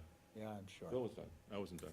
So, if we were to go ahead, can it be done at the town meeting, if we pulled it? You can't change it, you gotta pull it, period, No, and. no, no. No, no, no. You can make You it can amend it. propose So what an I, what amendment. I, my, So you have what to I- say my, what language you're taking out or what language you're changing. that's where I was very heading with it, specifically. So people would vote on an amendment. Right. And then they would vote on an article with the amendment if it passes. And what I was originally gonna suggest was to, and now it's probably not gonna fly because we go back into the fee, but what I was gonna say is I would like to see it worded how the state wants it, what they're requiring. That's what I It would. is, the state's requiring the 200-foot information. So that's already So worded in that's here? in here is what the Okay. state requires. So then the only- fees are not driven by the state. Okay, so that's where we fall into a problem, so we'd have to amend it to have the fee structure changed. If that's what you would like to change, yes. I would. I think you'd want to, he quotes in here the Rivers Protection Act buffer zones. That's, the question is what does the law actually say? Or has it been changed? Well, we're into our relying on own town particular- council, that, The town council we're agreed to relying that. on town, I haven't done Town the council research. felt that that language was the same as the state. The 200-foot language, yes, town council, and they, like I said, they did make some small grammatical changes to actually match the state requirement. So that relieved us from having to read the law, any one of us, because we shouldn't be doing that anyway. And I was originally on the fence, about the fees, and how I changed and voted the way I voted was because it made it to me to believe that it was more for the contractors and the people that could afford it. Right, but Now, there were fees after already. listening to Mr. Wild, There already were fees for I- the bigger developments. right. So I would. So now I'm not comfortable again, after hearing what I'm hearing tonight, the other side, I'm not comfortable with the fees again. I'm still gonna defend my position, I'm not on behalf of the board, but I will still defend the position of adopting everything as written, so that we're in compliance with the state law, but completely striking the increase in fees, just strike them So you could outright. just remove, Just remove ask it, to just amend and wipe remove out, that. and I'm- Right. I'm ready to go with it, that's just And- me, and- anybody else can. I would be, I would be 100% with you, Joe, if we were to strike out the fees. Good. And as long as we adopt it back to the wording, if Janice says that's what it is, what the state is looking for, I would be good with that. Well, again, the town council has confirmed that all this language we're looking at is it. We're in compliance, we're fine, we don't have to do any work. right, I the just town have- council doesn't weigh in on the Just- fees, that's The up to count, the town. if the town council finds out that we said, leave the fees the way they are and adopt the rest of it, not gonna have a problem with it. Andy mentioned, what you were reading, Andy, that's a conservation bylaw? Or is it Part of a, the same, it's all part of it. oh, it's, what I just read. what you just read, that wasn't a specific law separate of that? No, what they're That doing was- is they're showing current they're showing in this article. Well, I thought you were saying there was a Language. current fee structure in the past. I thought you were reading from a different, No, it's Yes. just, it follows along, anyway. But do you want to eliminate the fee structure, or do you want to just keep it the way it is? No, I mean, keep it the way it is. Keep it the Yeah, way it yeah. is. In other words, So you be see careful that? what you Yeah, wipe no. out. Yeah, see what it Yeah. says, to replace, so paragraph 10 in section 4, current Right. language. Yeah. To replace, I'm gonna be real specific, it's just a few words, just keep this fee structure we currently Current have. fee structure. Yeah, and mention section 4, section 4, because that's what it is. Can you help me write that out? 'Cause I do a lot of writing, but I'm not, And then you might want Confident to, on you this might one. want to go to the next page, or in my next page, where it says each additional 500,000 project cost increment over 2 million shall be charged at an additional 2,500 maximum fee per increment. Now, if you want to keep that, that would be separate. So that's in the original one, though. Oh, that is? that is the original. That's in the original Part of the article. original. Oh, okay, section sorry, Goes my from one fault, page I to- was just reading on. But I would say, there is an additional in the second one that says all unused fees shall be returned to the applicant in a timely fashion. I would agree that maybe that should be put in there, because that's not in the original language. Let's It put that doesn't in. mention returning the unused And fees. the original fee you- structure to add could that. So we're just gonna amend to remove this box, really, Can you help us with that? yes. I'm not confident in this. I've gotta deliver it, so. I would recommend the board vote if you're gonna support this as a All right, I'd unanimous like to group. make a motion that we make the amended changes to Article 24, 24. retaining all language as is, with the exception of, and then that line, you can just put that into it. With the goal of retaining the current structure, fee structure. I'll second that. All in favor? Aye. All right, that's an amendment, so we keep our same votes, Demore for, Dunn for, Gorski against? No. I'm still. That never comes up, does it? No, no, we might have the moderator Goes just for say you. that. Yeah, we might still have the moderator say that. What do you mean, still? Never has. Betty, did you vote? Instead, No, I didn't. instead of vote being asked, how because, do you um, feel, favorable or have a lot of unfavorable, I'm kinda issues leaning with towards it. scratching that up, but I don't think this town is ready for that yet. Well, it's on the warrant, so, you know, you Yeah. could have scratched it.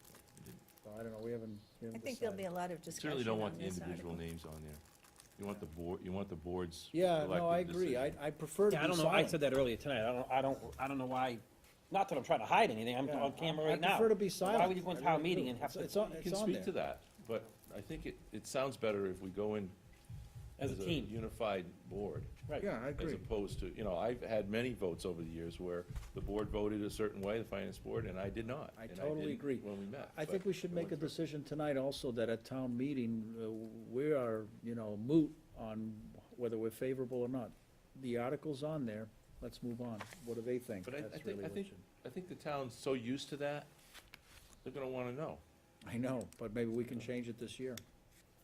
And I'll speak to that as wherever I can, I'm sure we all will at some What do point. you, I'm confused right now, so what are we, Specifically, what are you speaking about? yeah, what are you Wait. speaking of? Well, article, let's, Okay, so Valerie will get up and she'll say, Article 13.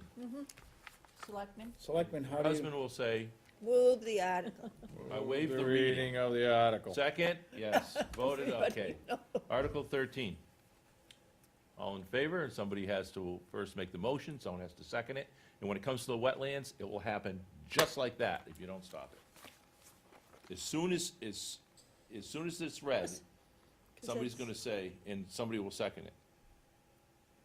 Yes, well, I would say you should provide Valerie the amendment in advance of that evening, so she Yes. knows Right, there's an absolutely. amendment on She it. knows Don't you it's ask coming. it to be held, to So hold, You're gonna be meeting with hold her that anyway. article? Won't they, Hopefully. don't they say If they have whether the, you meet last with her. favorable or unfavorable? You gotta meet with her, really. Yes, they do. That's the thing. They So do. at But- that time, but- they could say, right. we have the amendment. yeah, but you have to move the article first, and then present the amendment.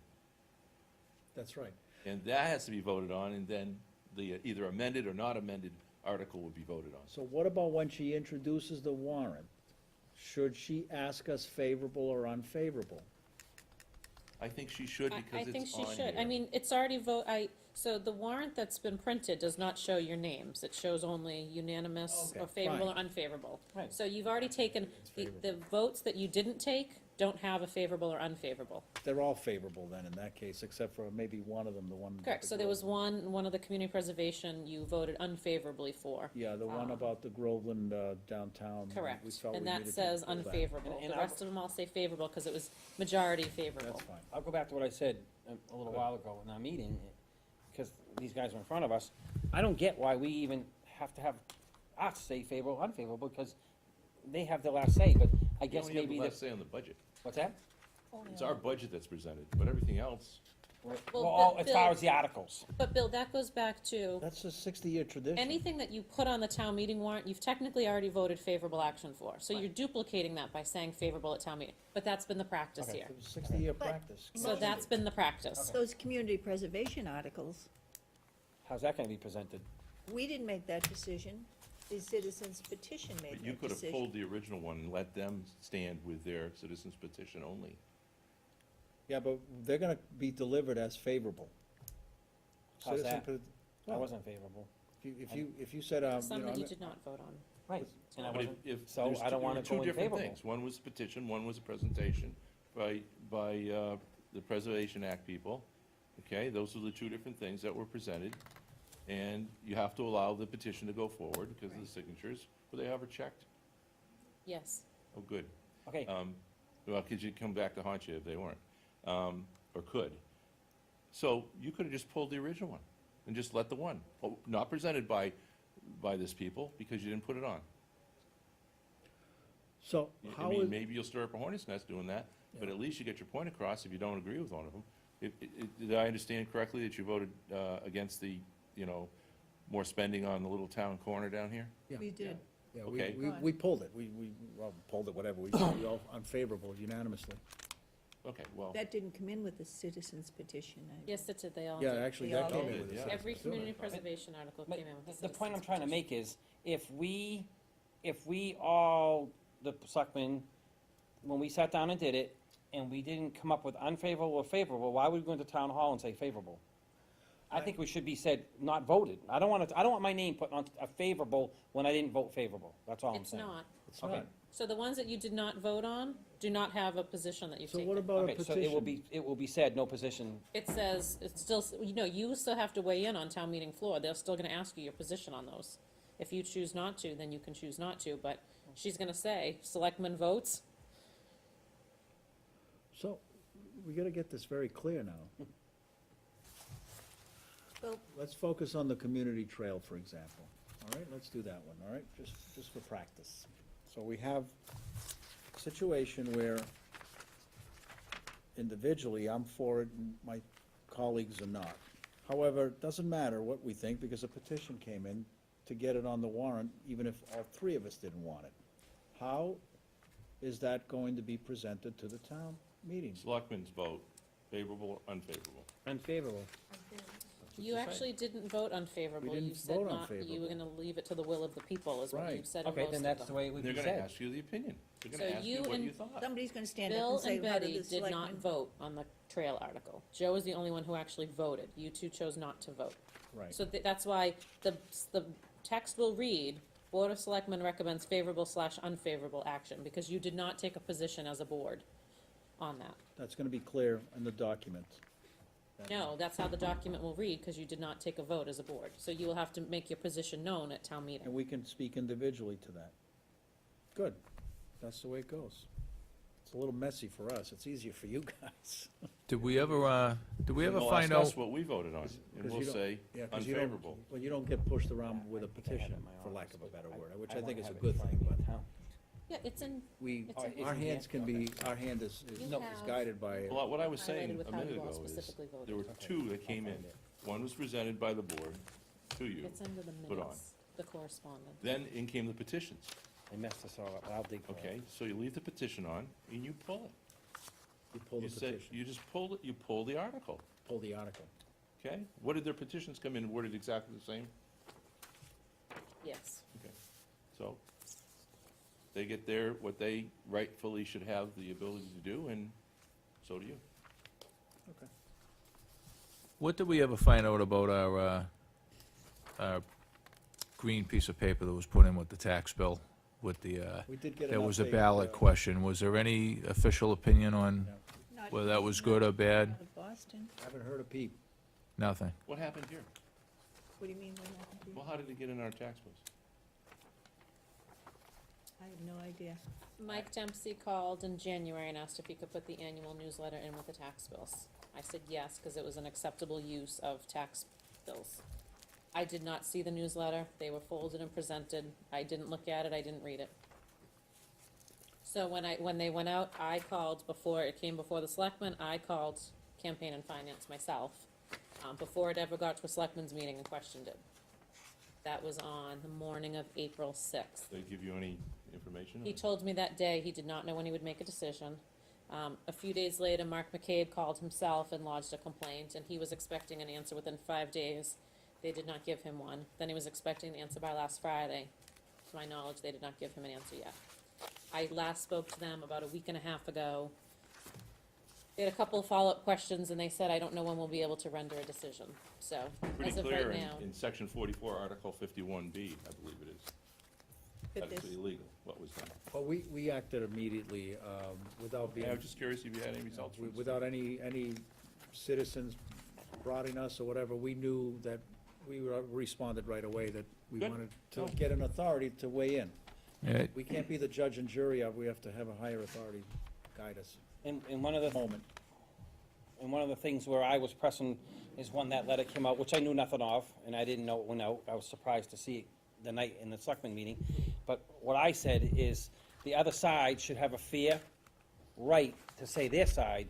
So I had said, wouldn't it be nice to have it come to the election night, candidates night, or have them to come in and have their night? So it's now gonna come into candidates night, and they're gonna be able to voice both sides, so it would be hopefully heard the right Point and way. counterpoint. Mark McCabe will represent the 1% solution, and Mike Dempsey will present the 3% on CPA, and I believe that at candidates night, they will have, I think, possibly 5 minutes each, because we can't have the discussion about this at town meeting. But it's not on the warrant. It's not on the warrant, and for the reason for that, which I don't know the full history, the CPA was approved only at ballot, and so if we're gonna amend it, we can only be at the ballot, so that skips the whole thing called discussion, which is unbelievable to me. This would have been a great item to discuss at town meeting, but we're gonna skip it, so we kinda It didn't. gerrymandered that a little bit by saying, hey, can we get it on candidates night I at least? questioned the ballot only myself until I checked, so. What was approved at town meeting was the creation of the It's just as Community valid. Preservation Committee. And I don't know the history why. So people will be able to hear arguments on both sides if they tune into candidates night, which I hope they do. I'm advertising that, promoting it April 29th. The only question I have too on that is that, and this comes up to the rails and trail signs that are out there, this is why I ask about the books, and about that letter, and the cost of that letter, and a Town of Groveland seal on that letter, that should only come from the Board of Selectmen or from Town Hall. There's just a lot of issues, just starting from there, and then finding out where did, I mean, like I said, you drive through Wenham right now, support the new pool at Patton Park and paid for by the citizens of, well, that isn't what it, I don't know where the rail and trail signs come from, and I really hope that, and where that came from. you hope The that cost of our that. taxes didn't pay for those signs. Right, well, it's the 3% That's our tax, 3% which, tax. right, it's the 3% tax, so I mean, that's one of my concerns, and there's nothing that should come out, no one should be putting the seal of the town of Groveland on anything unless it's pre-approved. It just shouldn't happen, because it looks like it's from the town of Groveland. It looks like an endorsement by the town of Groveland. Right, well, I can tell you, I do have, Mike did bring in the last 7 or 8 years of newsletters. And I honestly believe that the newsletter is fine with the exception of that bottom section. Everything on there, all the other newsletters are informational. He would have the right to use the seal. It did go before the community preservation. It was a unanimous vote by everybody who was present, and everybody was present. You're listed in the minutes, Michelle, as being there and approving it. Of the letter, of this creation and sending out of the letter, not the Creation information in of it. and sending a letter, not that's specific Using that way. community preservation funds to print that letter, make that letter and distribute, not, again, not the text of the Well, letter. that's the thing that I have the issue The content is with. Right. what you're It's the objecting to, right? content. Correct, but I'm itself. saying that the Community Preservation Committee voted to send a letter, use community preservation funds to create a letter.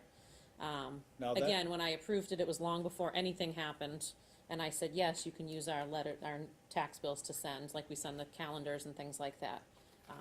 It is legal for the CPC to approve the expenditure of CPA money to generate the letter. And in terms of cost, again, I'm not referring about the content, in terms of cost, as long as this or anything else that goes in our tax bill does not increase the postage, it could piggyback along. So on its technical merits, not the content, the creation of the letter, how it was funded, and putting it in the tax bill to piggyback the tax bill on the existing postage amount, it's all technically legal. Right, but the problem is the contents of the letter now. But He this is- just, he changed the rules of the game, Yeah. and also the problem is if those signs, the same thing with the signs, if those signs are paid for, that's just another, that's something we're voting on. I haven't And- seen and I don't- bills for any signs, we pay all the bills for Yeah, I community don't- preservation. That's a good point. I So don't think nothing has those are come paid for through. by The CPA. only things we've paid for the community trail project is the engineering firm.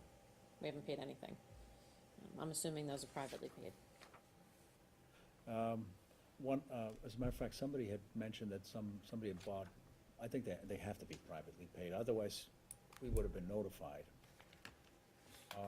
In a related vein, all minutes have been released regarding busing property negotiations.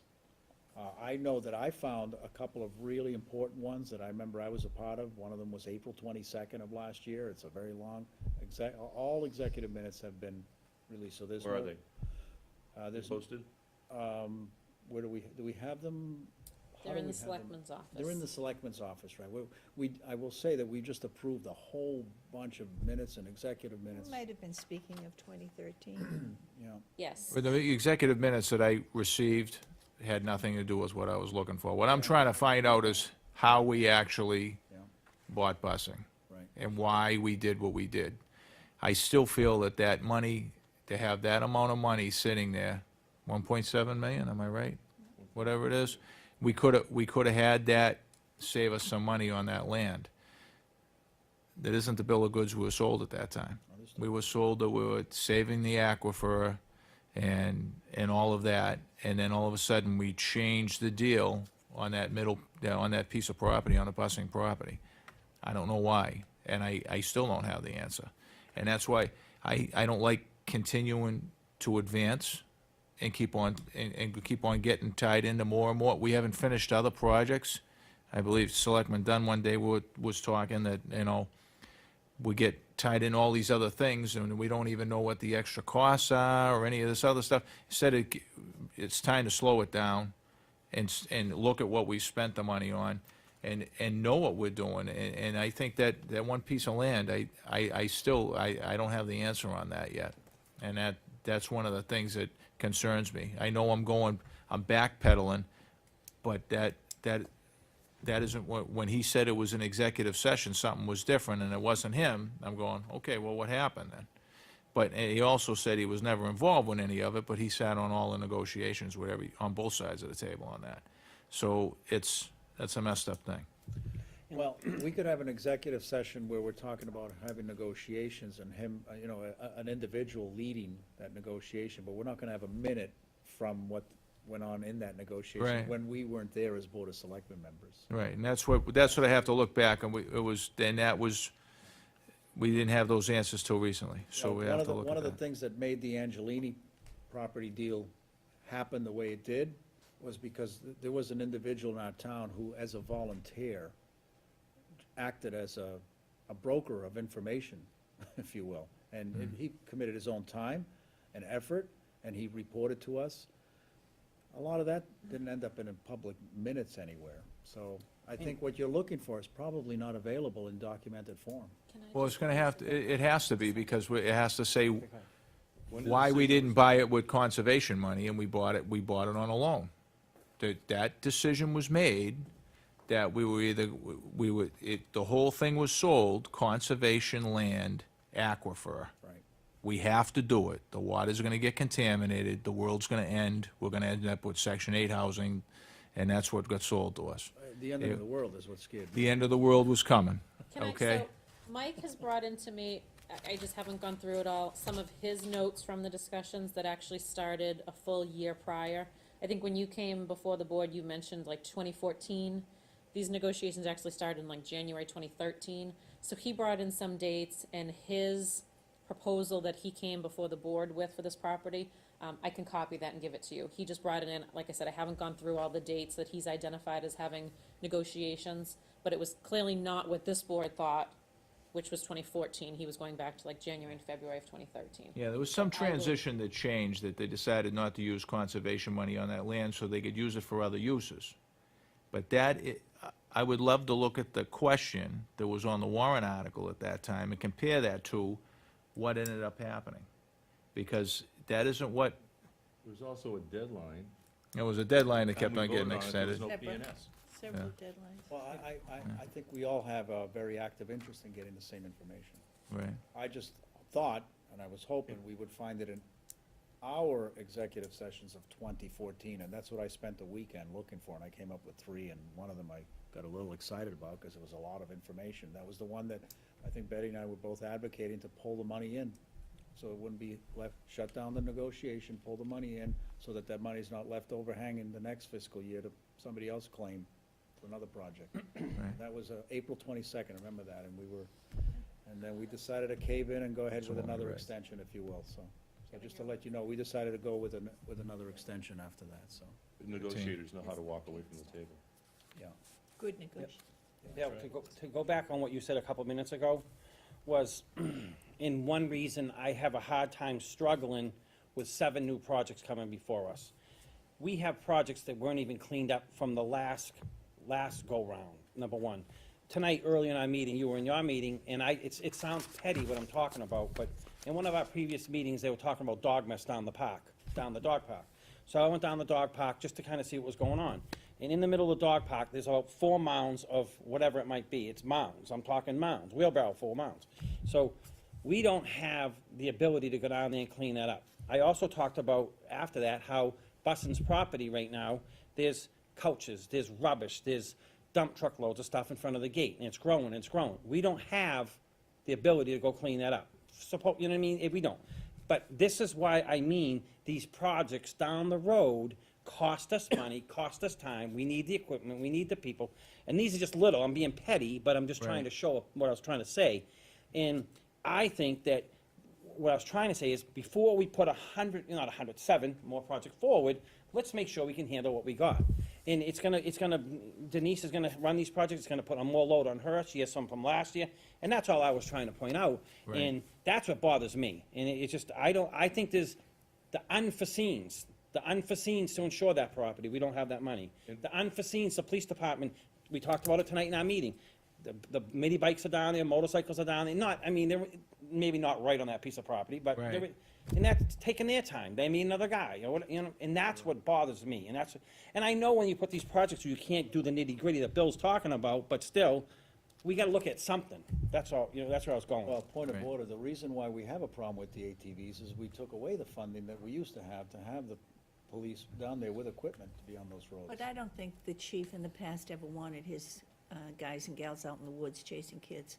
Yeah. That was a huge liability. That could have been. And that's why they got rid of Especially that if it was private ATV. property. Yeah, well, you don't know where, time it was You know, private you're gonna be property. chasing an 11-year-old through the you're woods. gonna stop and- at private property? And It's crazy. that's my concern. I brought it up earlier in one of our discussions, and Bill and I have talked about it, and basically what he just said, he's bringing up the busing property, because that is the big one.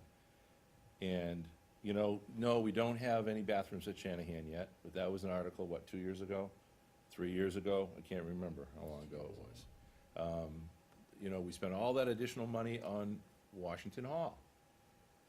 Well, I had a long conversation with Claire, this past week. And she says, well, I wish Mike wouldn't have said we'd be open by then. I said, well, he did. So she goes, yeah, well, we still need more money. And she started telling me how expensive things were. And I said, I understand. I understand. But we spent all this CPA money on a building that's not open. And here we go again And- with 7 more projects. And Andy, Right. With, and it's, the project's wonderful, but after you get it, how do you take care of it? So now we need 3 more highway guys and 2 more police officers. It just grows and grows. We're mowing more grass now because we have more fields. We Right, have and, more, it's small stuff, we but it need to just adds. slow down. And they're all Slow great things down. to have, but we gotta pay for what we already have.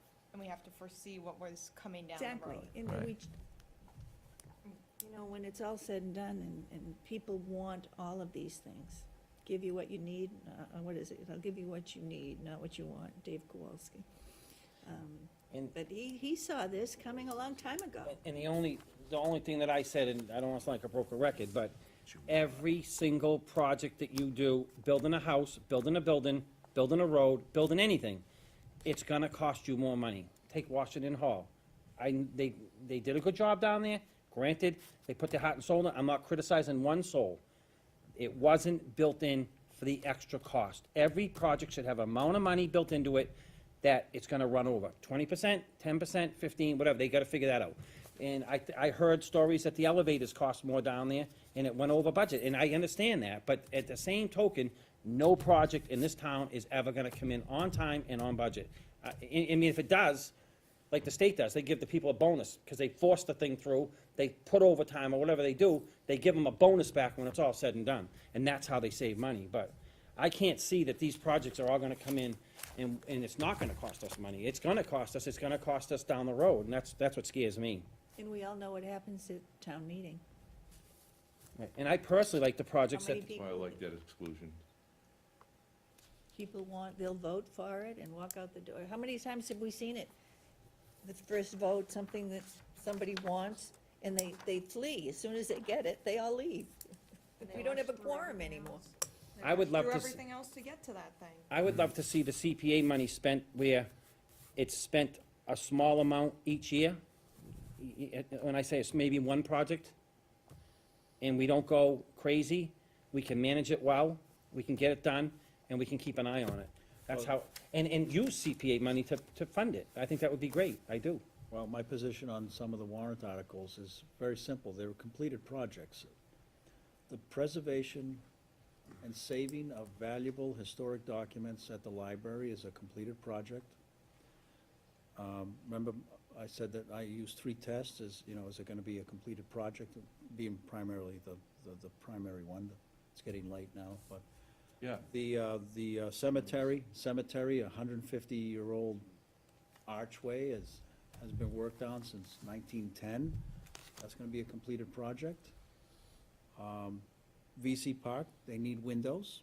That's a completed project. So we're not talking about, we don't wanna throw, in my opinion, we should not throw the baby out with the bathwater. We have some concerns about something like the community trail, that we now go into an additional phase of expenditure, and will we ever see a completed project? That's a different discussion, and that's a healthy debate. But we should not treat, in my opinion, all of the warrant articles the same way, because if you look at them, they're completed projects. You spend the money, you preserve documents, you put windows at VC Park, you fix a wall, because I don't wanna see the cemetery turn into a concrete bunker. that's very good, Joe. Thank you. You're We welcome. realize that. But there's no bathrooms at Shanahan, another completed job. Okay? Washington Hall's still not open after all these years. True. Another completed job. We had 3 additional requests as their final request to get that completed. And what were those two? Washington Hall. What were the other two? No, Oh. Andy means That on one one project. project. Oh, yeah. You know, Oh, there was a 3. project that would be a completed project. Right. Well, wait a minute, we need more money because nobody knew well enough how to bid out elevators or whatever it Right. was. No, I agree with you on that, I of course. I think the tough part too is sometimes you have a group of volunteers and someone doesn't have the particular expertise. I think they have all good intentions, but they don't have the particular expertise that they can see that they have to add that 20% cush. The contract that deals with that every day, I think, I'm trying to think of the gentleman that ended up being involved with the Bagnall project, John Osborne, Kevin Cuniff. One of them had construction experience. Kevin, Kevin, he's yeah. a builder. Kevin, He had construct, Yeah, I know oh, who it's you're it, the talking about. retired Kim? firefighter, Kim. Oh, Kim? Kim, Oh, Kim, Kim. yeah. Right, Kim Kim had, Jackson. he had some expertise that Absolutely. he could come, bring to He the did devote a table lot and of say, time. he can say, listen, no, that, you can say cut costs here, you can do this, you have an expert. He's an- But he what was an happens is estimator, I think, if on the you job. have me take over the job, I go with the 3 bids, but I'm not necessarily gonna know about the elevator, what I'm gonna have to be concerned about. And the state regulation that the elevator has to be this, or that I have to make a handicapped accessible ramp that has to be a certain thing. That's where you bring the experts in, and I think that's what happens sometimes. I think they have a lot of good intentions, but they just don't know what, some of these other things that have come at them, where a contractor would say, oh, no, you have to have that Give them ramp enough at money in 33 that and a line. third degrees and all that type of stuff. So, I was telling the board earlier tonight that we're trying to develop this booklet, it's permitting. But in the process, we brought the Merrimack Valley Planning, a member in, and the member told the subcommittee that we're meeting, he said, most towns now are having a major problem in what we're talking about. CPA money not getting spent, et cetera, et cetera. He said the towns that have gone to a planner, it runs smoothly. He says you really are gonna save so much money in the long run, because the money you're burning up and the money that you're blowing on the elevators and all that kind of stuff, it will be controlled with a planner. He can really put a good plan together. And he said that was his major suggestion for the town of Groveland, start looking for a planner. And that's how we come out of that meeting. So I know it's money, I know we probably can't afford it, but that's, and what he said is, you have one project go bad, half his salary of the year, he only needs to work 20 hours a week, you can make it up. it's a shame you can't get a per diem type thing. I don't know, like, We can you know split how it you with- have a they have lawyer them. on retainer, you have a Maybe per there's we diem can a split planner. region, a person, 2 or 3 communities could yeah, use there are and share the people that are costs. available for per diem, that's a great way to go. Well, he was saying we could split it with another town, too. Well, we'd have to convince the other. Essex towns. is looking for one Oh, right yeah. now, and he was suggesting talk with Essex, and maybe we could Don't we have, piggyback. don't we just have don't they have a consultant we can call per diem and say, hey, we have a couple projects, can do them, or? With Merrimack Valley Planning? Yeah. Probably do. I thought they I would don't, have people I don't on know, I staff. can check or- it out, I don't think so. I seen they did more, That's the best way to go, so I don't Maybe, have to. maybe, nowadays, we always talk about regionalization, and you're talking about sharing with other Us, people. right. It isn't that we're doing major projects every day here, but maybe there's some sort of a program that they can think about, that they can share, a Right. planner, and make it so it's cost-effective for all the communities. You need that resident expert, is what you need. You need that guy. We just happen to have someone that lived in town to help with the Bagnall School, and he was, We had a good group. he of was them. educated on that, so he was on top of that, so that was a good thing. And he could tell you how to save money and everything, and that's, if you get the right person for that. Right. Good. What do they You say, guys still measure meeting? twice, cut Yeah, once? we have votes Right. to take. You guys still have to meet, huh? You still are in. It won't take us too long. All right. Hey, Thank you for very much. coming in. No problem. Thank Thank you you all. for coming in, appreciate it. You just, we'll get together sooner rather than later. Betty, did you want to speak to Bill about meeting with Valerie We did. before he Bill, leaves? we had a little discussion about, maybe you, as the chairman of your board, and Denise and myself, along with Valerie, get together, just to kind of go over what goes on at town meeting. So she's, up to speed on what, she's the only one that hasn't been in the loop during all of this, so. Okay. 'cause- As a moderator? Yeah, this is her last year as moderator. I think she's gonna retire. Just so she knows what's going, Yeah, so she. doesn't get any was, curveballs, she knows how, exactly, what the whole thing is exactly, happening. yeah. And that wouldn't require a posted meeting, our board, your board, you guys get it figured out. Okay, How's that sound? that sounds good. Working session. So do you have Sure. time this week, obviously, since town meeting's Monday? Yeah, Still on the hunt for colleges? just tell me, It's necessary to still meet? just tell I me think- anything. Valerie's gonna have her own problems that we can't even imagine. Nothing against her, but, people in the audience take over. a lot They of times. do, I know, and I've so told Denise that, they do, she gets heckled, and it's not right. Did you know the superintendent's coming to our meeting, He is, school district? okay, that's good. Thanks, Andy, If you, I don't know, you just let me know and I'll figure out a time okay. that you want. I'm just trying to think of what's going on this week. I think if there was some night this week you wanted me to come in, or you wanted me to come in, the only thing is I have, I have to be someplace.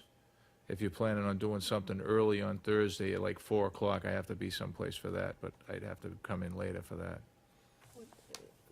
What do you think, Ron? Want to try to target something now, just before 5:30, 6? Yeah, 6 o'clock would be safe on a Thursday if that's what you want to do. If you want to do something, I mean, tomorrow's short notice for her, right? I mean, yeah. Exactly, yeah. Do I mean, wanna are you shoot for- available during the day at all? I'm a Monday through Friday guy right now. Um, I could be if I have to be, but I'd rather, So the only problem is Thursday and Friday, they're converting the town hall for the book sale, so, I mean, we could certainly meet in my office, but there'll be a lot of activity here Thursday night and Friday, Oh, we could even go over to the firefighters' training room, no? not on Thursday. They Okay. use, the firefighters use it Tuesdays and Thursdays. Oh. You'll be pretty isolated in your. we learn So the as jaws of long life while we're Yeah, there. so we can certainly meet in my office, Pull but the just know curtains that the down. book sale preparation is going on Pull the Thursday curtains night. That is a down, lot of shut off the activity. lights. I think we could meet in your office, Okay. yeah. I think So we could- she's available Thursday, She is, 6, is right. that what she said? Thursday at 6? I'll I'll confirm. make that but happen. I'll check with Just her. let me know, just send me an email, and, Okay. I mean, if we really get in a bind, I can always take time, I'm glad you all came in. Thank you for doing that. yeah, no problem. Good conversation. Okay, thank you very much. Thank you. Thank you. Are we done? We got anything else to do on your agenda? No, We've this had- wasn't even on the agenda, so no. We've had finance time, finance director's time, selectmen's time. So it's 9:39, if someone would like to make a motion I'd like to to make a adjourn. motion to close this meeting as soon as possible. Bill, would you like to? Second. All in favor? Aye. To adjourn